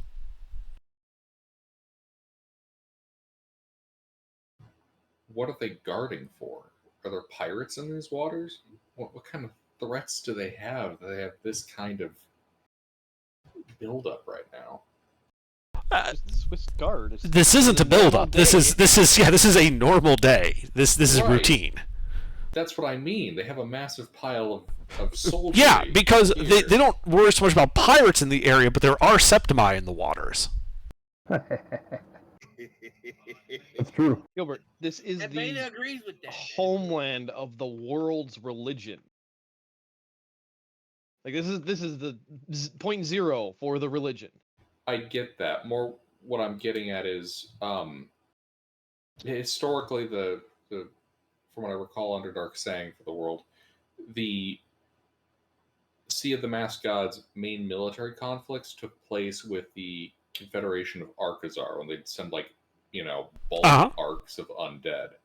With the Confederation of Arkazar, driven out of these waters, What I'm wondering is why do they maintain the expense of such a large military force? So, What's he gonna do with all the donations? politically, in case the Vlormer Freehold gets any ideas, they don't exactly trust them. They are essentially people who threw off and were former Archazarians and are now, Vlormerans. Yeah, there is that. So, while they aren't exactly enemies with the Vlormer Freehold, they don't 100% trust them. The other thing is, to the north, both to the east and to the west, you have the Principality of Bession and the Vepanid dynasty. Both of whom, if they saw the sea as being too weak, would have to, of course, to prevent any unfortunate occurrences from happening, move in to secure it themselves. Only by maintaining a sufficient military force would they make such a what do you call it? Not a pretext. Such a pretext untenable. Okay. So So the same thing I do with the Pope and CK2. Okay. Well, yeah. Like if you think about it, if not for the Swiss Guard, they would have been French or German or Italian. One of the other countries would have stepped in and said, well, we have to make sure that the Pope is secure. And it'll be our guys doing it since nobody else has stepped up. They kind of did that for a while, the Avignon papacy. Yeah. Yeah. I see. Okay. But, yeah, so to maintain their own independence and not, be effectively just puppets of one of these other nation states around there, they have to maintain sufficient force to deter such a imposition. Because of their status as clergy, and like the reliance on divine right for rule, no one really wants to just invade the Sea of the Masked Gods, like outright take it militarily, even though they probably could. You see maybe 300 people armed soldiers on the docks. There's probably like a total of like 1,000 troops in the entirety of this island. Enough to defend it, not enough to fend off a siege, however. An occasional raid, maybe. But also enough to prevent that pretext of it's undefended. Gotcha, okay. Well, I got the lore I wanted.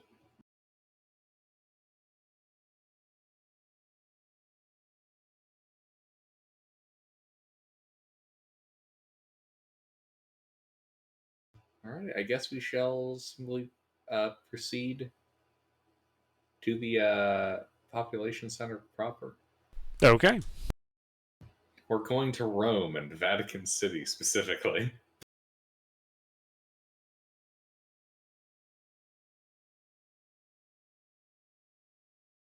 Indeed. Well, as you guys, disembark from your ship, you are approached by one of the dockhands, dressed in what look to be like official robes of some kind. He does greet you, saying, welcome to Fort Bluff. I am Brother Formosus. What is the nature of your visit here?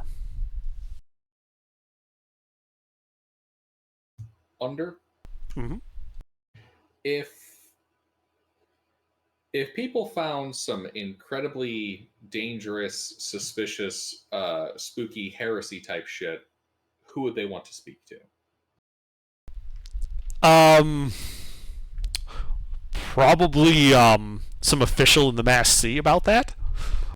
Either that or their rivals in the Athenaeum of the Far Realms. Oh, they're rivals. Well, when weird eldritch, bullshit pops up, yes. The sea wants to delay claim and investigate it for religious reasons. The Athenaeum, because they want to understand and replicate it all. Their ultimate goal being to restore permanency as an option for magic. Oh, I didn't realize they were trying to do that. Well, yeah, that's the whole goal of the Athenaeum. They just haven't succeeded yet, and that's why they are always getting involved with ancient magics and stuff start coming up. Yeah, we will be helping them. Also, funny enough, the two organizations that know what happened to your cousin. Well, one of those areas was founded upon basically the crushed ruins of what his cousin did.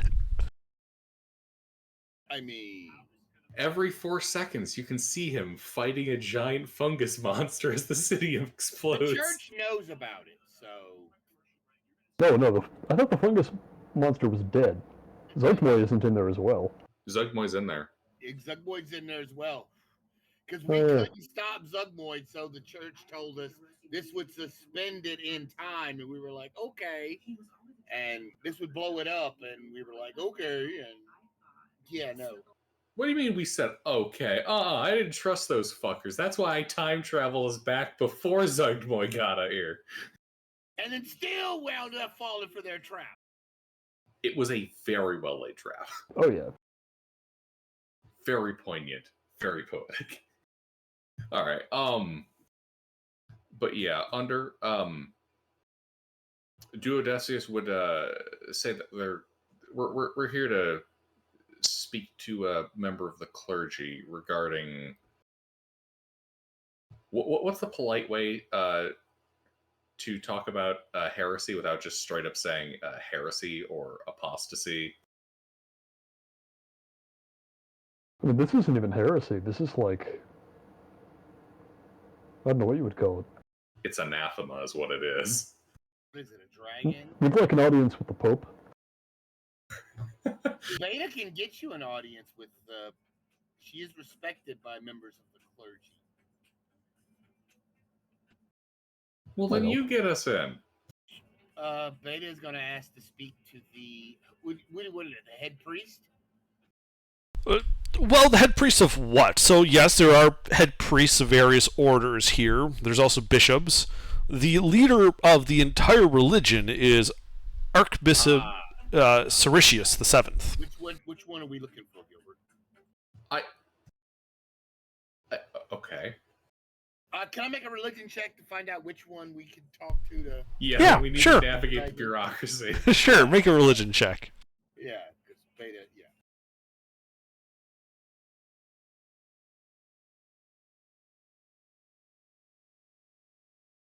I can add to that. Hold on.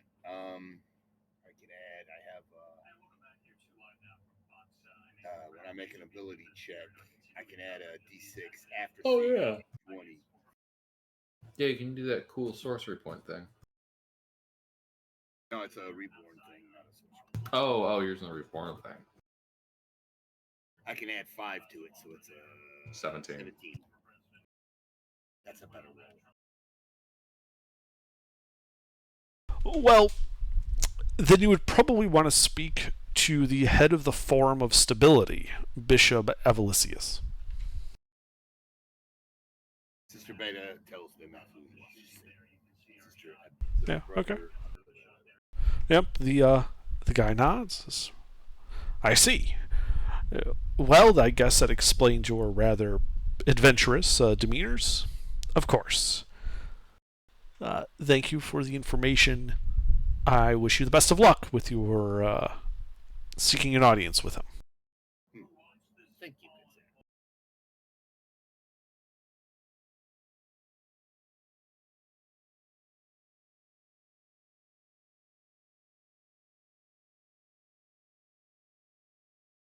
Where we go? We go to the Forum of Stability. We're looking for the bishop. Yeah, which is actually in the sea, which is like another like 12 hour or not 12 hours, 12 miles. It's about a half day's march north. Wow. Do they not have any kind of travel? The city is so large. No, there's a fort and then there's a paved road that for like 12 miles that goes to the city. Okay. No, in theory, if the fort was to fall, it would give warning for the sea for like the important people to evacuate. Let's wait for the shuttle bus. Well, you're on a rather large island that's sparsely populated. They would probably head into the hills. No, I meant the party will just wait for the shuttle bus. There isn't one if you didn't bring it. Like even the people who are coming on like, I just said the word but I can't remember. the holy journey to go and see the Mass Sea.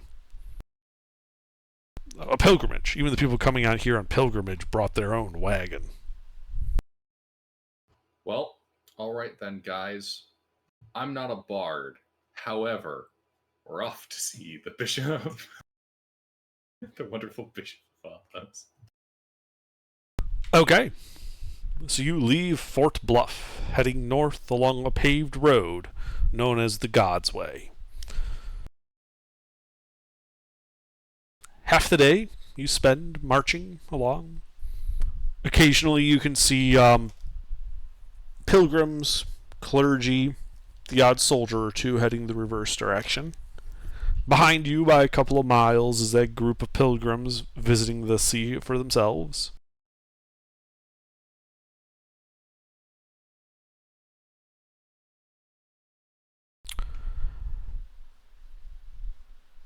The first sight you have of the Masked Sea proper is the domes of it glinting in the high sun, looking almost like gems or coins off in the distance on the horizon. You instead realize that they are gilded domes that make up various temple and shrine complexes.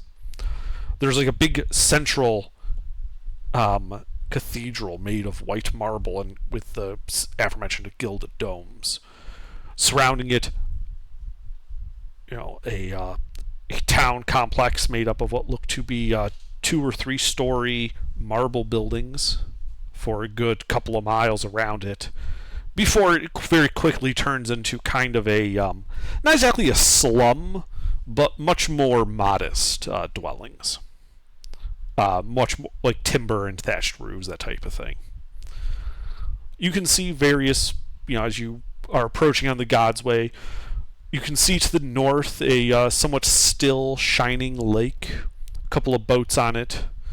On the other side of the lake, you can see a small forest. The ground here isn't easily suitable for like the farming of like cereal crops. But you do see what appear to be vineyards, as well as livestock, goats primarily. It is somewhat hilly and shrubby, this land.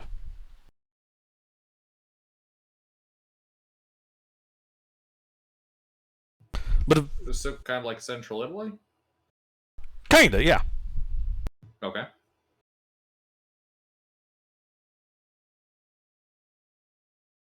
Just a bit colder than you would expect, that's all. Hmm. It's a little bit further south than Central Italy.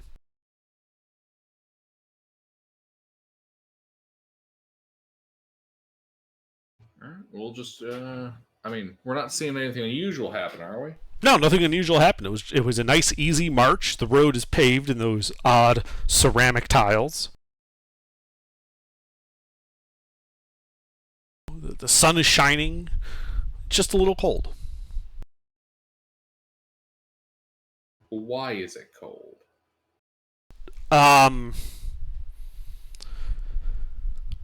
Because it's approaching winter, I think, by the calendar, and you're in a temperate zone by the latitude. Okay. I don't know why. For some reason, my brain went to what kind of supernatural force has turned on the air conditioning, rather than it's winter. Well, more like early autumn. There's a chill that you didn't have on the jungle island you were on before. Gotcha.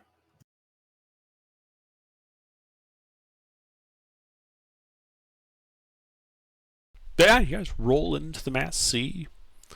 Pilgrims. Here you can actually see what look to be various, like city dwelling peoples. You still got the guards, their halberds and shiny breastplates, but you also have carpenters, masons, pilgrims, merchants of various degrees.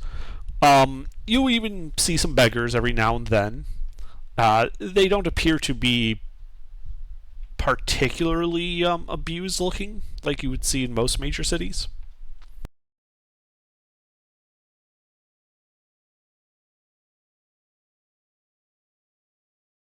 But soon enough, you find yourselves heading towards the center of town, the Heights. There, once you get out of the more modest zone, there are no more beggars. There's a fairly occasional columns of the 20, 30 guys with breastplates and halberds come marching by. A lot more clergy on the streets.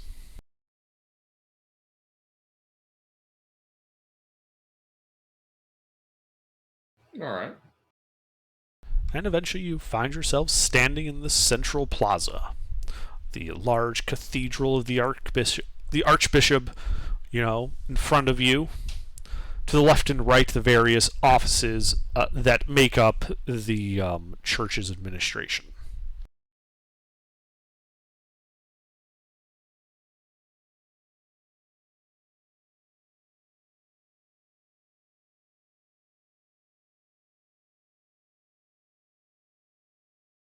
Would someone persuasive like to take the lead on talking to the bureaucrats? Yeah, I can do that. What exactly are we going to tell them? That we have an ancient evil to report? Yeah. Hello. I'd like to report an ancient evil stirring at the edges of civilization. Oh, yeah. A code 42973.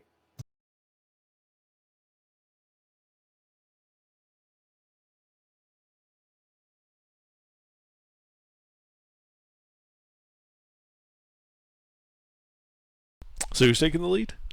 Me. Okay. So you're just walking. You're just looking for signs of the Forum of Stability. Yeah. Okay. Yeah, it's a small, building off to the side.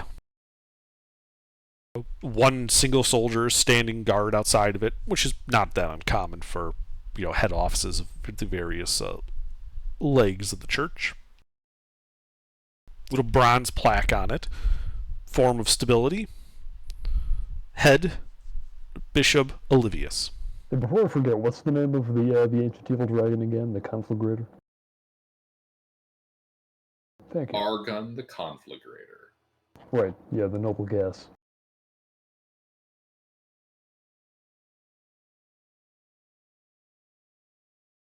Well, let's just say when Argon shows up, you're on. Well, yeah, you don't want to convince that. You don't want to mix him up with his brother, which is, Argon, the Cornflakeinator. He's got a contract with General Mills. Ah. I don't know any generals by that name.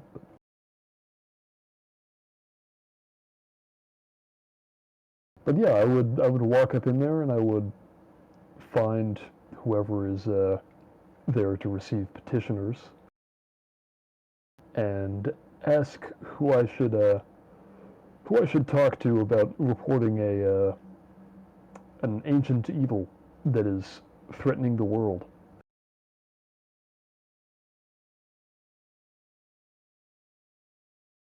Okay.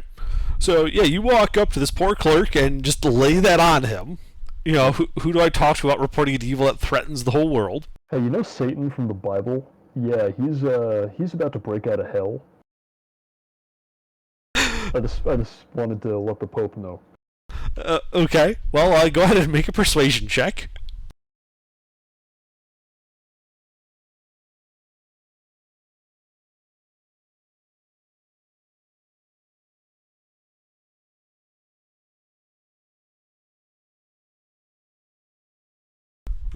He nods and he's like, "Well, you came to the right place. Let me see here." He pulls out this sheaf of scrolls, begins flipping through them. Bishop Vilius had a cancellation. You can probably talk to him in 20 minutes. Will that work for you?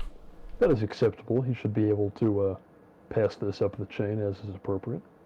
The world won't last 20 minutes. I'm joking. I'm not actually saying that. We don't have 20 minutes. No. Okay.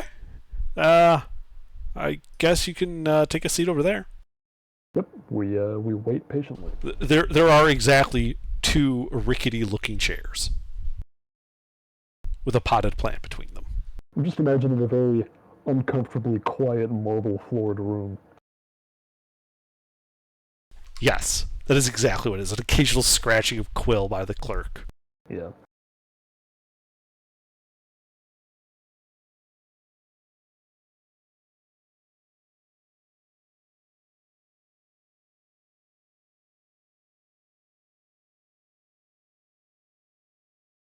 Yeah, about 16 minutes go by. A robed figure, portly, elderly-looking chap, walks out of the back rooms, nods to the clerk as he walks by, and heads out the door. Sister Beta, you would recognize that he was wearing cardinal robes. Okay, he's the cardinal. He was one of the cardinals. Basically, his rank is one below the archbishop. Ah.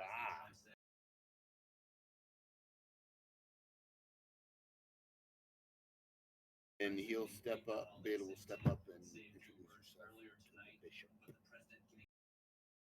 Of course, of course. And what brings you, good sister, here to the sea? Well, my friends wish an audience with you for something very disturbing. With me? Beta wasn't there. Disturbing? Yes. and Surely you mean Bishop Avilius. Well, yes. My department is more in charge of the libraries and the archives. Unless you have found that they have once again decided to reverse the order of sorting the scrolls. I doubt there will be anything disturbing that you wish to report to me. Oh, no. The scrolls will now be organized by descending prime numbers, and then ascending alphabetically. Heresy. Indeed, indeed. Well, then I wish you the best of luck. And he will take his leave. The clerk then kind of coughs into his fist there and is like, the bishop will see you now.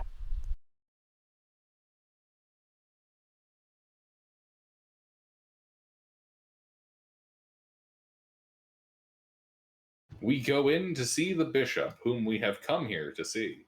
Indeed. You walk back. There is a open door. And a more middle-aged looking person sitting behind the desk in robes. On the wall behind him is a warhammer and a shield.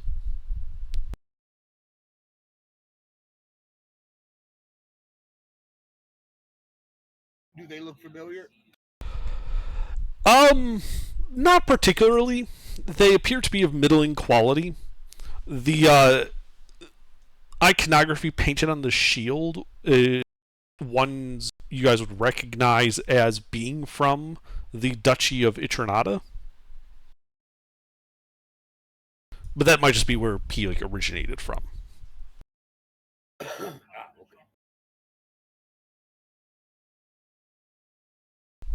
He looks up as you all come in. It's like, well, adventurers and a sister.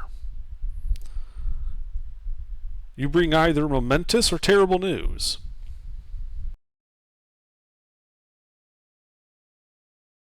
Terrible. It's terrible news. Just once, I'd like it to be momentous. Very well. What news do you have for me?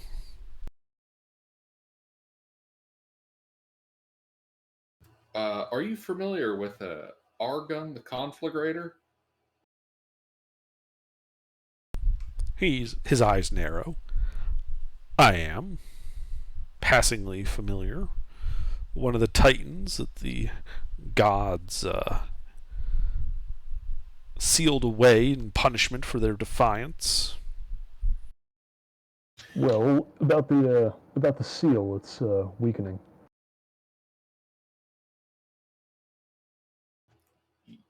Yeah. We may have fallen into the prison and then scurried out of the prison. Well, the prison apparently is a shadowy version of Argonne that eats people in order to keep the seal intact. On an island about here. Two Odysseus points on a map. Yeah, Well, he doesn't have a map. Do you bring one? Yes. it's in the Okay. north of the Strifewater Sea.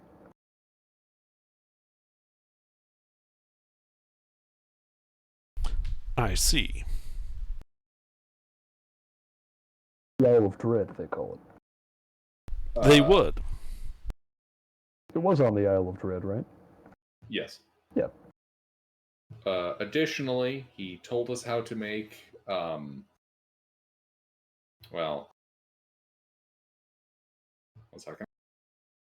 I met with him for a while, told us how to make arcane resonator. Basically for trying to breach a way into the gods realm.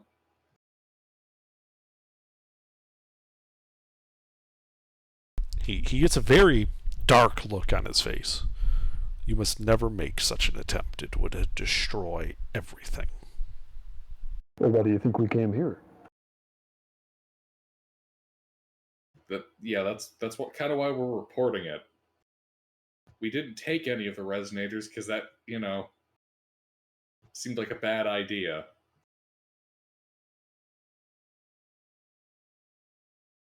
But he kind of wants to get back at them. Of course he does. They are titans. They have near infinite and insatiable wants. And will stop at nothing to obtain them. Anything he offered you, anything he told you, was at best a half-truth, meant only to further his own aims. That's not very surprising. He was kind of suspicious the entire time. Then you are wiser than most.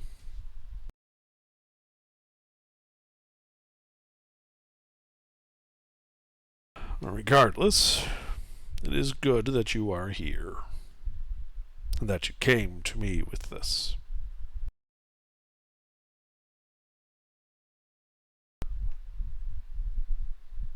It is weakening, and unfortunately there is little we can do directly about that. The seals were placed by the gods, and us mere mortals would not be able to do anything substantial to it to help reinforce it. They will stand or fail on their own. However, that will likely take a long time.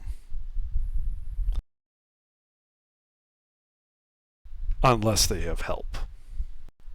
Well, Looks- there are other people who live on that island, which that draconic shade has presumably killed in order to fuel the seal.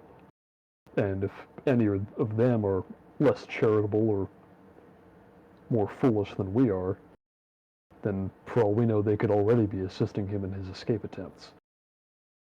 Or simply using the resonators to do what we refuse to. How did you escape this island? Once you were outside, back in outside this prison, surely the shade would have attacked you again. No, we were able to escape it. We snuck out I see. through the sneaky skills of walking in a straight line to the coast and getting on our boat.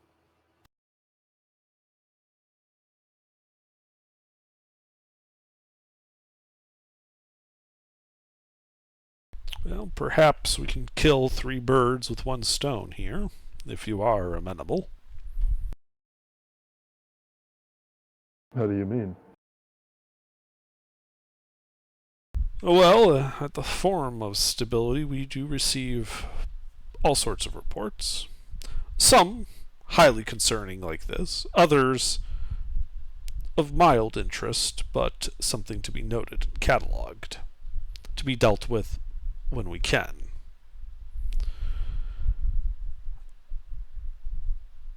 Are you familiar with the legend of Mitras? Am I under? Make a history check. Awesome. I love history checks.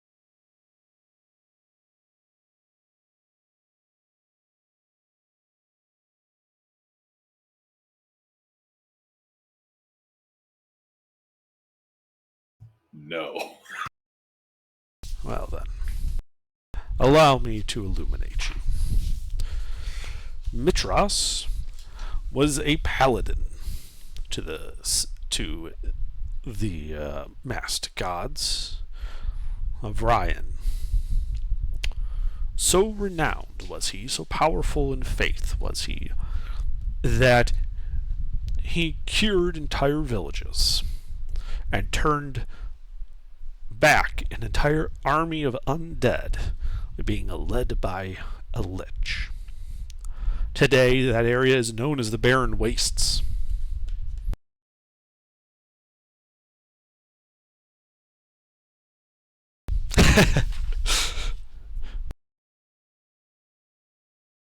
Eventually, he settled down and built a small village near the outskirts of the Barren Wastes, known as Mitra's Fist. And for a while, he resided there, standing sentinel over what he said would evil's eventual resurgence. His was a holy place, a place pilgrims would come seeking healing and aid. Eventually, though, as happens to all mortals, Mitras died.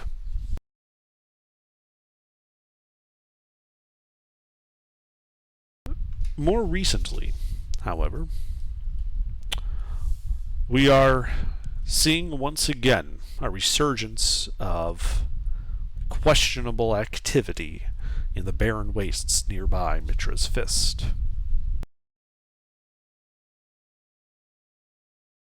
It is possible that his old enemy, a lich known as Set, has come back. Mitras built a tower in Mitra's Fist, and he had various holy artifacts there that since his death have been lost to us. One of these artifacts, I'm just trying to find the name of it in my notes, give me a second, because I wasn't expecting this to happen tonight. Wasn't exactly sure where you guys were going to go. We immediately ran to snitch on the dragon. Yeah, I wasn't expecting that from this group. What, were you expecting me to use that 9th level spell slot and fuck around and find out? Yes. Okay, that's fair. It is... Bring our wine back to Havana. Or have you?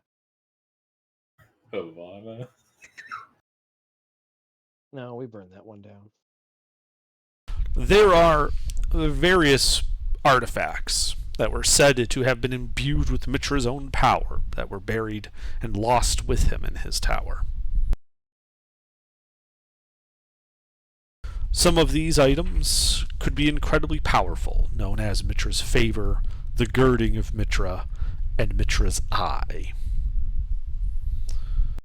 However, he also had the insight of Mitra, which we believe he did not fully understand and had been working with us and some other less savory folk to determine what it did. Since his passing, research into it has slowed down, but I'm sure you saw Cardinal of Italian as he left. He had been helping me with some searches through the old archives. And I believe that the insight of Mitra could be used to locate and determine the status of other Titanic seals here in Lyris. And thus, even if we can't repair them, we can get a better idea of guarding them and knowing when calamity may strike. Alright, have a good night, Ruffles.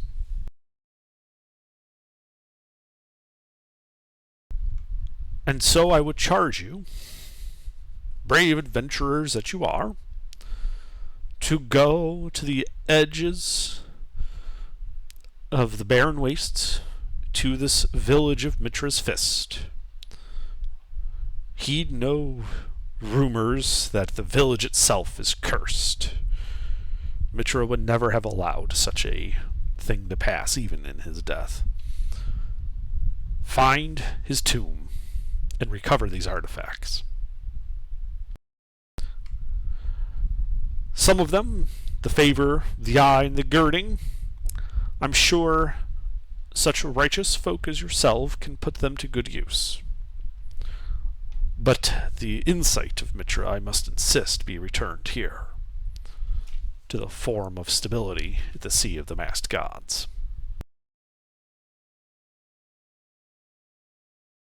What say you? Underdark? Mm-hmm. I cast Insight check. Sure. Make an insight check.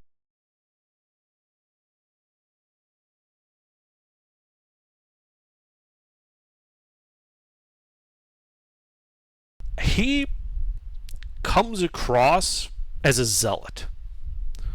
He absolutely believes that having the insight of Mitra is key to preventing the Titans from breaking out and wreaking havoc. He also believes that you yourself, by having knowledge of those resonators, are a threat. And if you don't work with him, he will remove that threat to the world.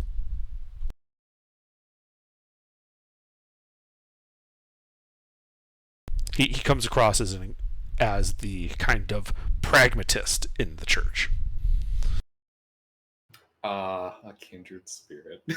Yeah, well, as I pointed out earlier, we should assume there are other people running around with this knowledge, because he seemed very willing to give it away to pretty much anybody. Of course he is. Which is all the more reason why we must find the insight of Mitra. Because if someone begins using that knowledge, however reckless and foolish that they may be, we should be able to detect it with that and respond before irreparable harm is rent across the world. Ooh. I feel so called out right now. In short, I am asking you to help us secure the world so that we don't have to rush and save it later. Not having to rush a doom clock. That seems pretty reasonable to me. Happily accept. Agreed. Wonderful. He hands over a sheaf of parchment. You can see it's somewhat old and has ink on it. He briefly signs it before handing it over to the three of you. And you see there it is it is just listed as a commission under the Forum of Stability in your names to basically investigate and determine this, and determine facts as, ordered by Bishop Avilius. He says to take these. While most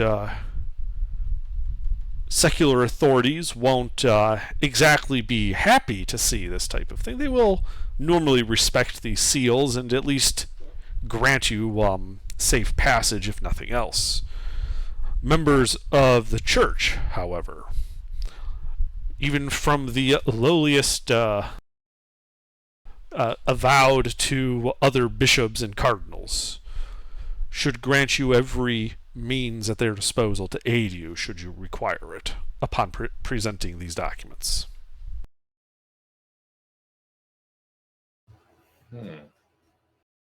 They are, in essence, a letter of marque from the Forum of Stability. basically saying you're on an official mission for him, and therefore he asks that, with the full authority of the Sea of the Masked Gods, every and all aid be given to you as necessary. Right. Okay. All right. Gotcha. Will do. Good. Oh, before we go, though, another question. Mm-hmm. Do Odysseus will, with minor illusion, produce the appearance of that weird creature from the skull plane? Do you have any idea who this might be? Do Odysseus is going to give him the, rundown of that plane? Offhand, no, I do not know. But it does not match any of the behaviors that I would expect of one of the Titans trying to break out from the Great Seals. It is possible you encountered a demon, a lich, some type of evil entity that had invaded your dreams and sought to tempt you to their side, as it were. Well, we were dead when we encountered it, so... Oh, no, not the skull thing. The skull thing was when he walked into that portal. Oh, that. Yeah, that wasn't even a dream. That was a portal. Yeah, I have no idea what that was.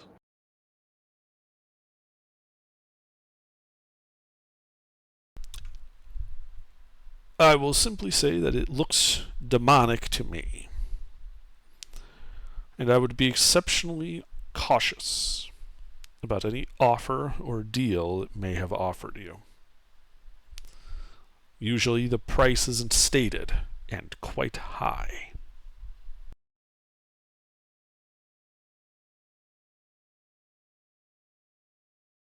Thank you, Thousand Suns, for teaching me an important lesson. Don't fuck with power beyond mortal ken.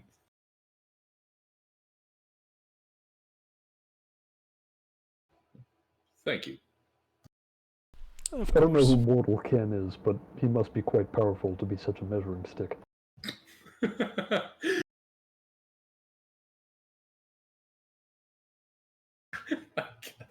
that was fucking awful, Pete. I liked it.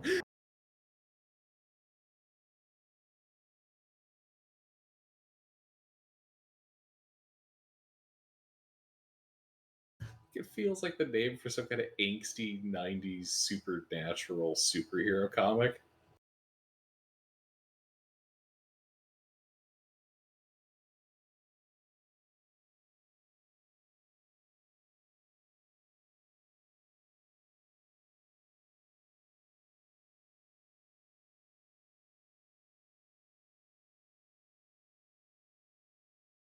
So what do you guys do now? We go on our epic quest to save the world. Okay. Yep. Well, you spend the rest of the day marching back to Fort Bluff. Load upon your ship. And assuming you were listening to him, you set sail along the east coast, heading north, towards the boundary and borderlands between Vrya and the barren wastes, in search of a small village called Mitra's Fist.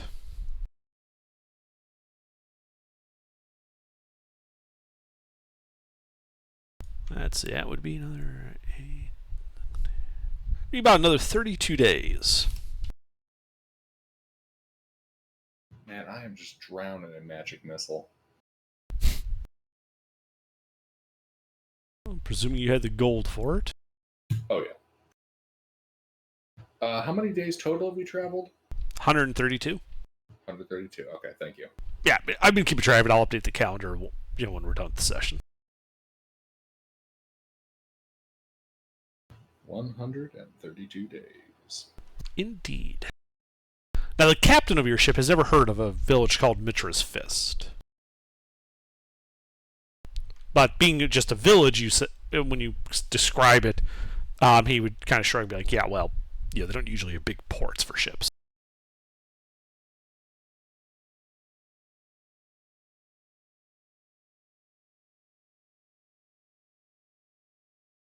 then we shall find a nearby locale where we can park the boat, dock the boat. Yeah. Well, the first Vrian port that you approach from the south would be Gurn Ferrum. It's a kind of an older, small town, kind of a trading post. The Vrians aren't exactly the most trusting of outsiders.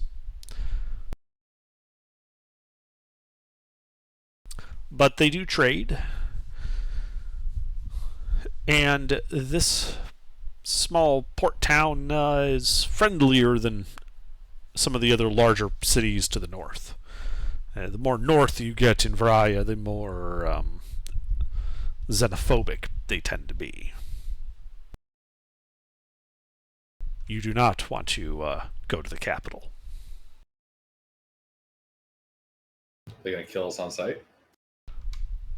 No. No, they're not so barbaric as to kill you on sight. They will, however, spare very little expense in making you feel unwelcome and unwanted. They actively hire the street gangs to accost you. Yeah, maybe they'll just assume we're spies automatically and, imprison us. Oh no, nothing so gauche. What they'll do, however, is they'll just have a contingent of guards that just happen to always be standing around whenever you're on the street. Oh, it's more like that. Okay. Yeah, they want you to know that they're watching you. They want you to be uncomfortable. They want you to leave. Ah, yes, the masters of passive aggression.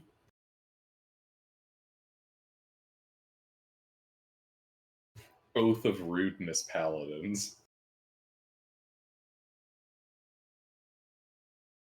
Indeed, they are. Which is why I recommend we head for this smaller town. It's only got maybe 700 people in it. Not a whole lot. But enough. And it should be a decent jumping off point for finding some random village. Oh, yeah.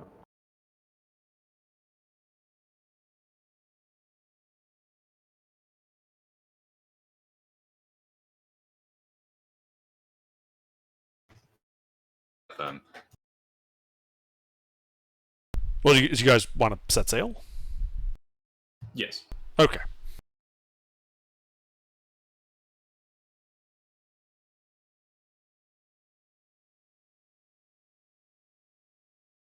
Alright, yeah. 32 days pass. Eventually, you pull into the town of Vitorum.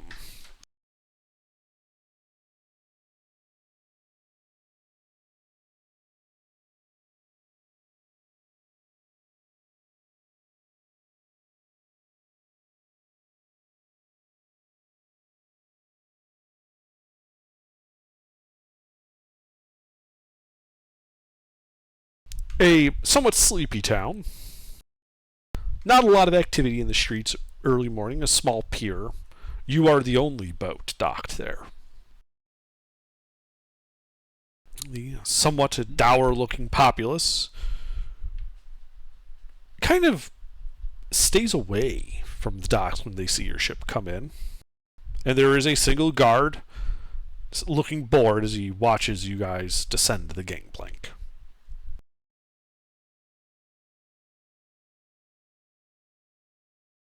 Yeah, that checks out.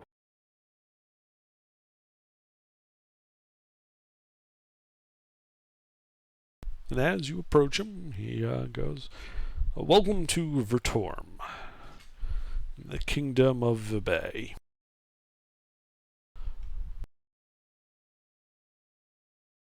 Oh, sorry, Vraya, not Vibay.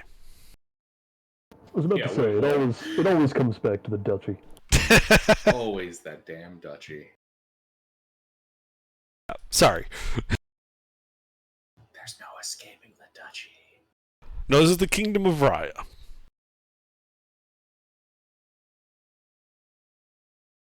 What brings you here?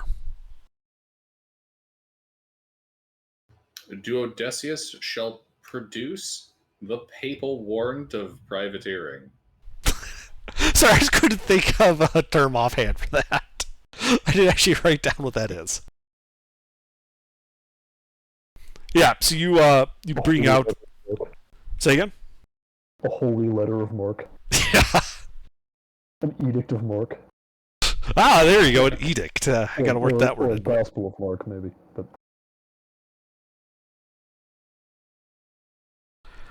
Yeah, so you pull out your edicts. And he examines them, hands them back. That's nice.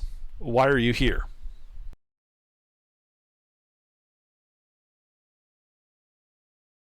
Church business. Well, We're looking for a town. ah! And does this town have a name? It does.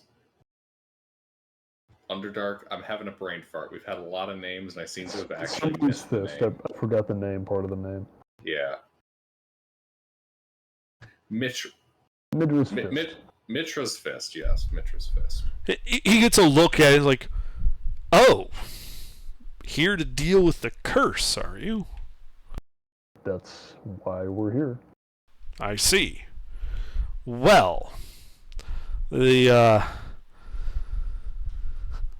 sure the people of Mitra's Fist will be quite happy to have that lifted from their heads. Caravans have been having a hell of a time reaching them. Most of them going missing.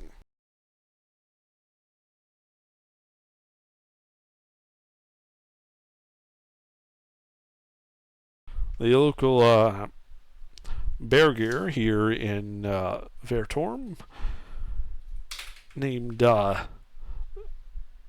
Gilboa, is quite keen to remove this pall that has been over us. If that is your business here, then by all means, get rest, purchase supplies as you need, and go and deal with it. Certainly, we just need directions to the to where it is. Well, take the south road out of town. There will be a fork that heads west and or continues to curve to the south. Follow the southern road. It may look like it's leading into desolate terrain. That's because it is. Mitra's Fist is at the border of the barren wastes, and is the last stop you make before entering it fully. I do not recommend entering the barren wastes. It's barren. There's no water, no food. Pretty much nothing lives there to eat. You will die. It's bad. I'll take your word for it. He shrugs. I just don't want... I want the curse lifted. I don't want you to die beforehand.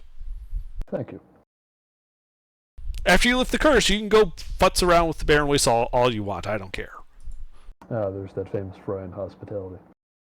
You're damn right it is. Look, you said you came here to lift a curse, so I'm being nice and hospitable to you. You're being direct, and I appreciate that. We'll be on our way. Excellent. He points. Road's right there. Like I said, southern gate. Follow it. Follow the curve as it heads even a little bit more due south. Don't go too far past Mitra's Fist. You'll be in the barren wastes. Yep. Now, a couple of questions. Is this a good time of day for us to be... I'm not talking to him anymore. I'm talking to you. Is this a good time of day for us to be setting out? No. Or, it's like an hour before nightfall. Yeah, okay. So question 2 for the party is, before we leave in the morning, do we want to have like a wagon or anything like that for this, or should we just walk? I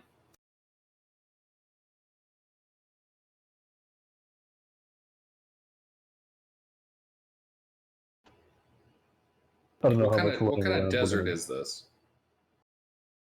So Is it you're not soft in sand or desert rocky? yet. Where you are is, more like scrubby savanna. Okay, so like Southern Sahara. Yeah. However, you do know that the Barren Waste proper, which is much further south than you, like you basically spent a day sailing past, and you could see inland sand dunes. Oh. There's a here, let me pull up a thing.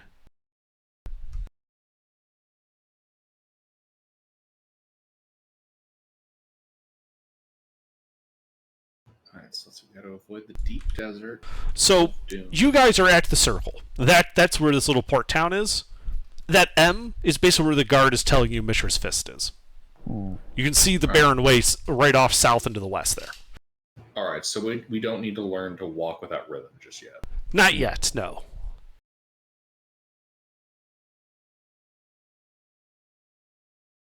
Yeah, there's like these like tall hills, almost mountains, that kind of separate the desert from the Principality of Bession.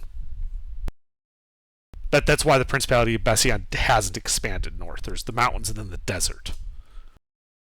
They're just kind of looking at that and going, and no. Yeah, where Vrya is actually rather fertile. Once you get north away from the Barren Waste, it's also very flat. Think Ohio or Nebraska. That's Vrya. Man, no wonder they're not friendly to outsiders. They're Ohio.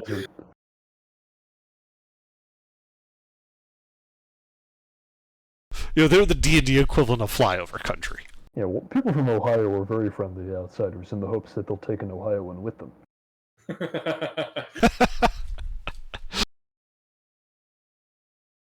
My family's from Ohio. Yeah, so... There's a lot of people I've met that are from Ohio. None of them in Ohio. Oh, no, actually, I do have family in... Oh, wait, no, they're all dead. Yeah, not exactly selling Ohio there. I think it's Indiana and Illinois exclusively now. Maybe some of them do still live around Cincinnati. All right. Meanwhile, my family are from New Jersey. Oh, okay, so the Ohio of the other side of the mountains. New Jersey, or as we like to call it here in New York, that awful place across the river.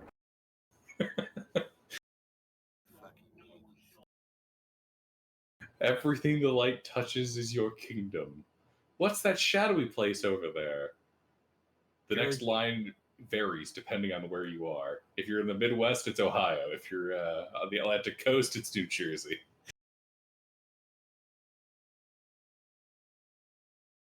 Anyway, so I think we would find lodgings for the night. Yes. Well, when you ask the guard, he very bluntly tells you, inn. We don't have an inn here. I will stay at the temple. Do you have a particularly nice patch of dirt? If they don't have an inn, we should probably walk like an hour outside of town and then make camp. If you're officials from the church, I'm sure the temple can find space for you. Oh, I hadn't even Oh, that considered works that. too. Okay, so let's go to the temple, yes. Man, I So let's look into that. Heathens. So you're going to the temple? Yes. All right, you go to the temple. It's a small, modest little church. I try to persuade whoever's in charge to let us stay. We're here on official church business and require lodgings for the night. Yes. Do you show them the headmistress of the Edict of temple Mark. there? Yeah. Squash snaps Yes. his fingers. All right. Yeah. Yeah, you show the priestess the edict, and she kind of gives you a curt little bow and says, "Of course, anything you require." And she ushers you inside, and there's some small, modest quarters available. Usually, we keep these rooms for novices. At the moment, however, we don't have any. So you can use them as you see fit. Hmm.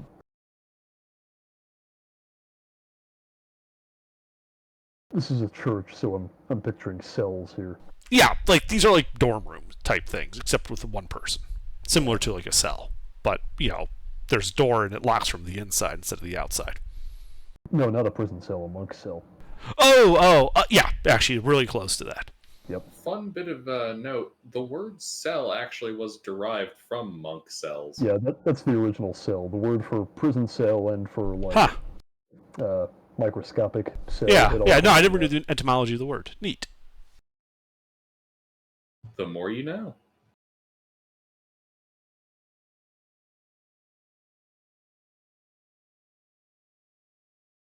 Okay, then I think we bunk down for the night.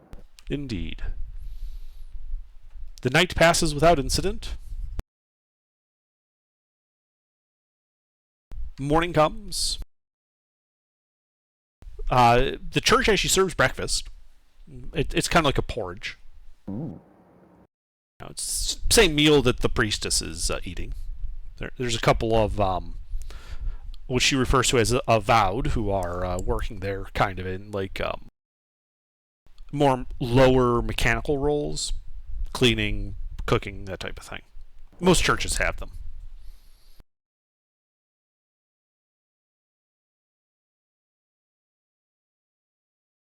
Okay, well, once we've eaten and gathered our things, we would be on our way. Okay. Yeah, the priestess asks if there's anything else you require before your journey. Not at this time. Of course. Well, know that should you require it, you will find safety here.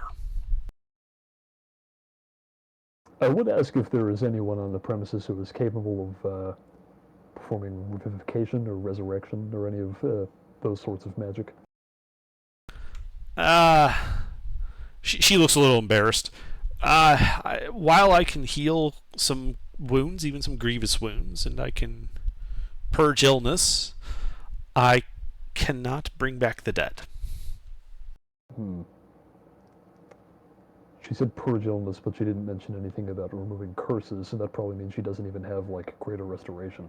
What she's indicating would be second level spells. Yeah, that's what I'm thinking, which is, like, the same that I have, so... Okay. You get the feeling that, this is like a minor church in a minor town. Yeah. If you were to go to like a larger town with or find a larger church somewhere, you might find someone more powerful. Yeah. Okay. Well, I think there didn't seem to be any interest in getting, like, horses in a wagon, so I think we're just walking.